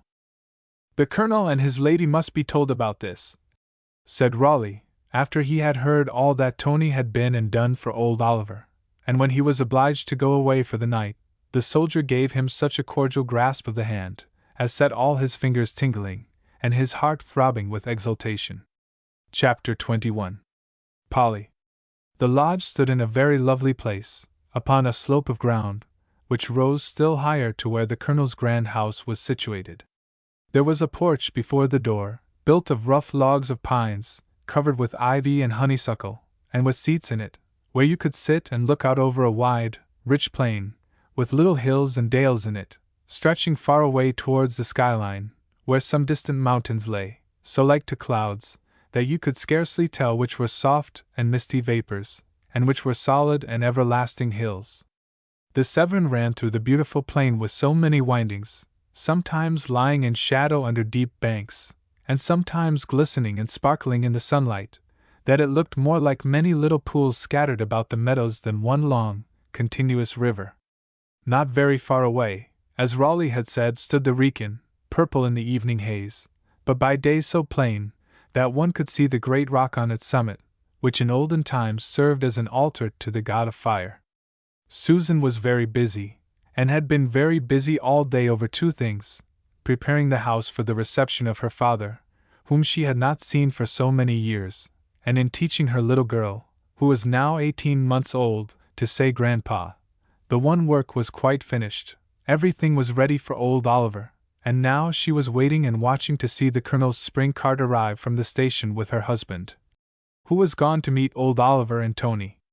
For Tony was not on any account to be parted from the old man, so said the Colonel and his lady, but was to be employed about the garden, and as general errand boy for the house, and to live at the lodge with old Oliver. Susan's eyes were red, for as she had been busy about her work, she had several times cried bitterly over her lost little girl, but she had resolved within herself not to shed a single tear after her father was come, lest she should spoil the gladness of his coming home to her. At last the cart came in sight, and stopped, and Raleigh and Tony sprang out to help Oliver to get down, while Susan put down Polly in the porch, and ran to throw her arms round her dear old father's neck. He was very quiet, poor old Oliver. He had not spoken a word since he left the station, but had gazed about him as they drove along the pleasant lane with almost a troubled look upon his tranquil face. When his dim eyes caught the first glimpse of the Wrekin, he lifted his hat from his white and trembling head, as if to greet it like some great and dear friend, after so many years of absence. Now he stood still at the wicket, leaning upon Susan's arm, and looking round him again with a gentle yet sad smile. The air was so fresh, after the close streets of London, that to him it seemed even full of scents of numberless flowers, and the sun was shining everywhere, upon the blossoms in the garden, and the fine old elm trees in the park, and the far-off hills. He grasped Tony's hand in his, and bade him look well about him. "If only my little love had had a bit of sunshine," he said, with a mournful and tender patience in his feeble voice. But just then, scarcely had he finished speaking, there came a shrill, merry little scream behind them, so like Dolly's, that both old Oliver and Tony turned round quickly. It could not be the same, for this little child was even smaller than Dolly, but as she came pattering and tottering down the garden walk towards them, they saw that she had the same fair curly hair, and blue eyes, and rosy cheeks that Dolly had had 2 years before. She ran and hid her face in her mother's gown, but Susan lifted her into her arms, and held her towards old Oliver. "Say Grandpa, and kiss him, Polly," she said coaxingly. The little child held back shyly for a minute, for old Oliver's head was shaking much more than usual now. But at length she put her 2 soft little hands to his face, and held it between them, while she kissed him. "Gone, Pa!" she cried, crowing and chuckling with delight. They went indoors to the pleasant parlor, where old Oliver's armchair was set ready for him by the side of the fire, for Susan had kindled a fire, saying that he would feel the fresh air blowing from the wrekin, and Polly sat first on his knee, and then upon Tony's, who could not keep his eyes from following all her movements. But still it was not their own Dolly who had made the old house in the close alley in London so happy and so merry for them. She was gone home to the father's house, and was watching for them there. Tony might be a long time before he joined her, but for old Oliver the parting would be but short. As he sat in the evening dusk, very peacefully and contentedly, while Susan sang Polly to sleep in the kitchen, Tony heard him say half aloud, as his custom was, "Yet a little, and I will come again, and receive you unto myself, that where I am ye may be also. Even so, come, Lord Jesus!"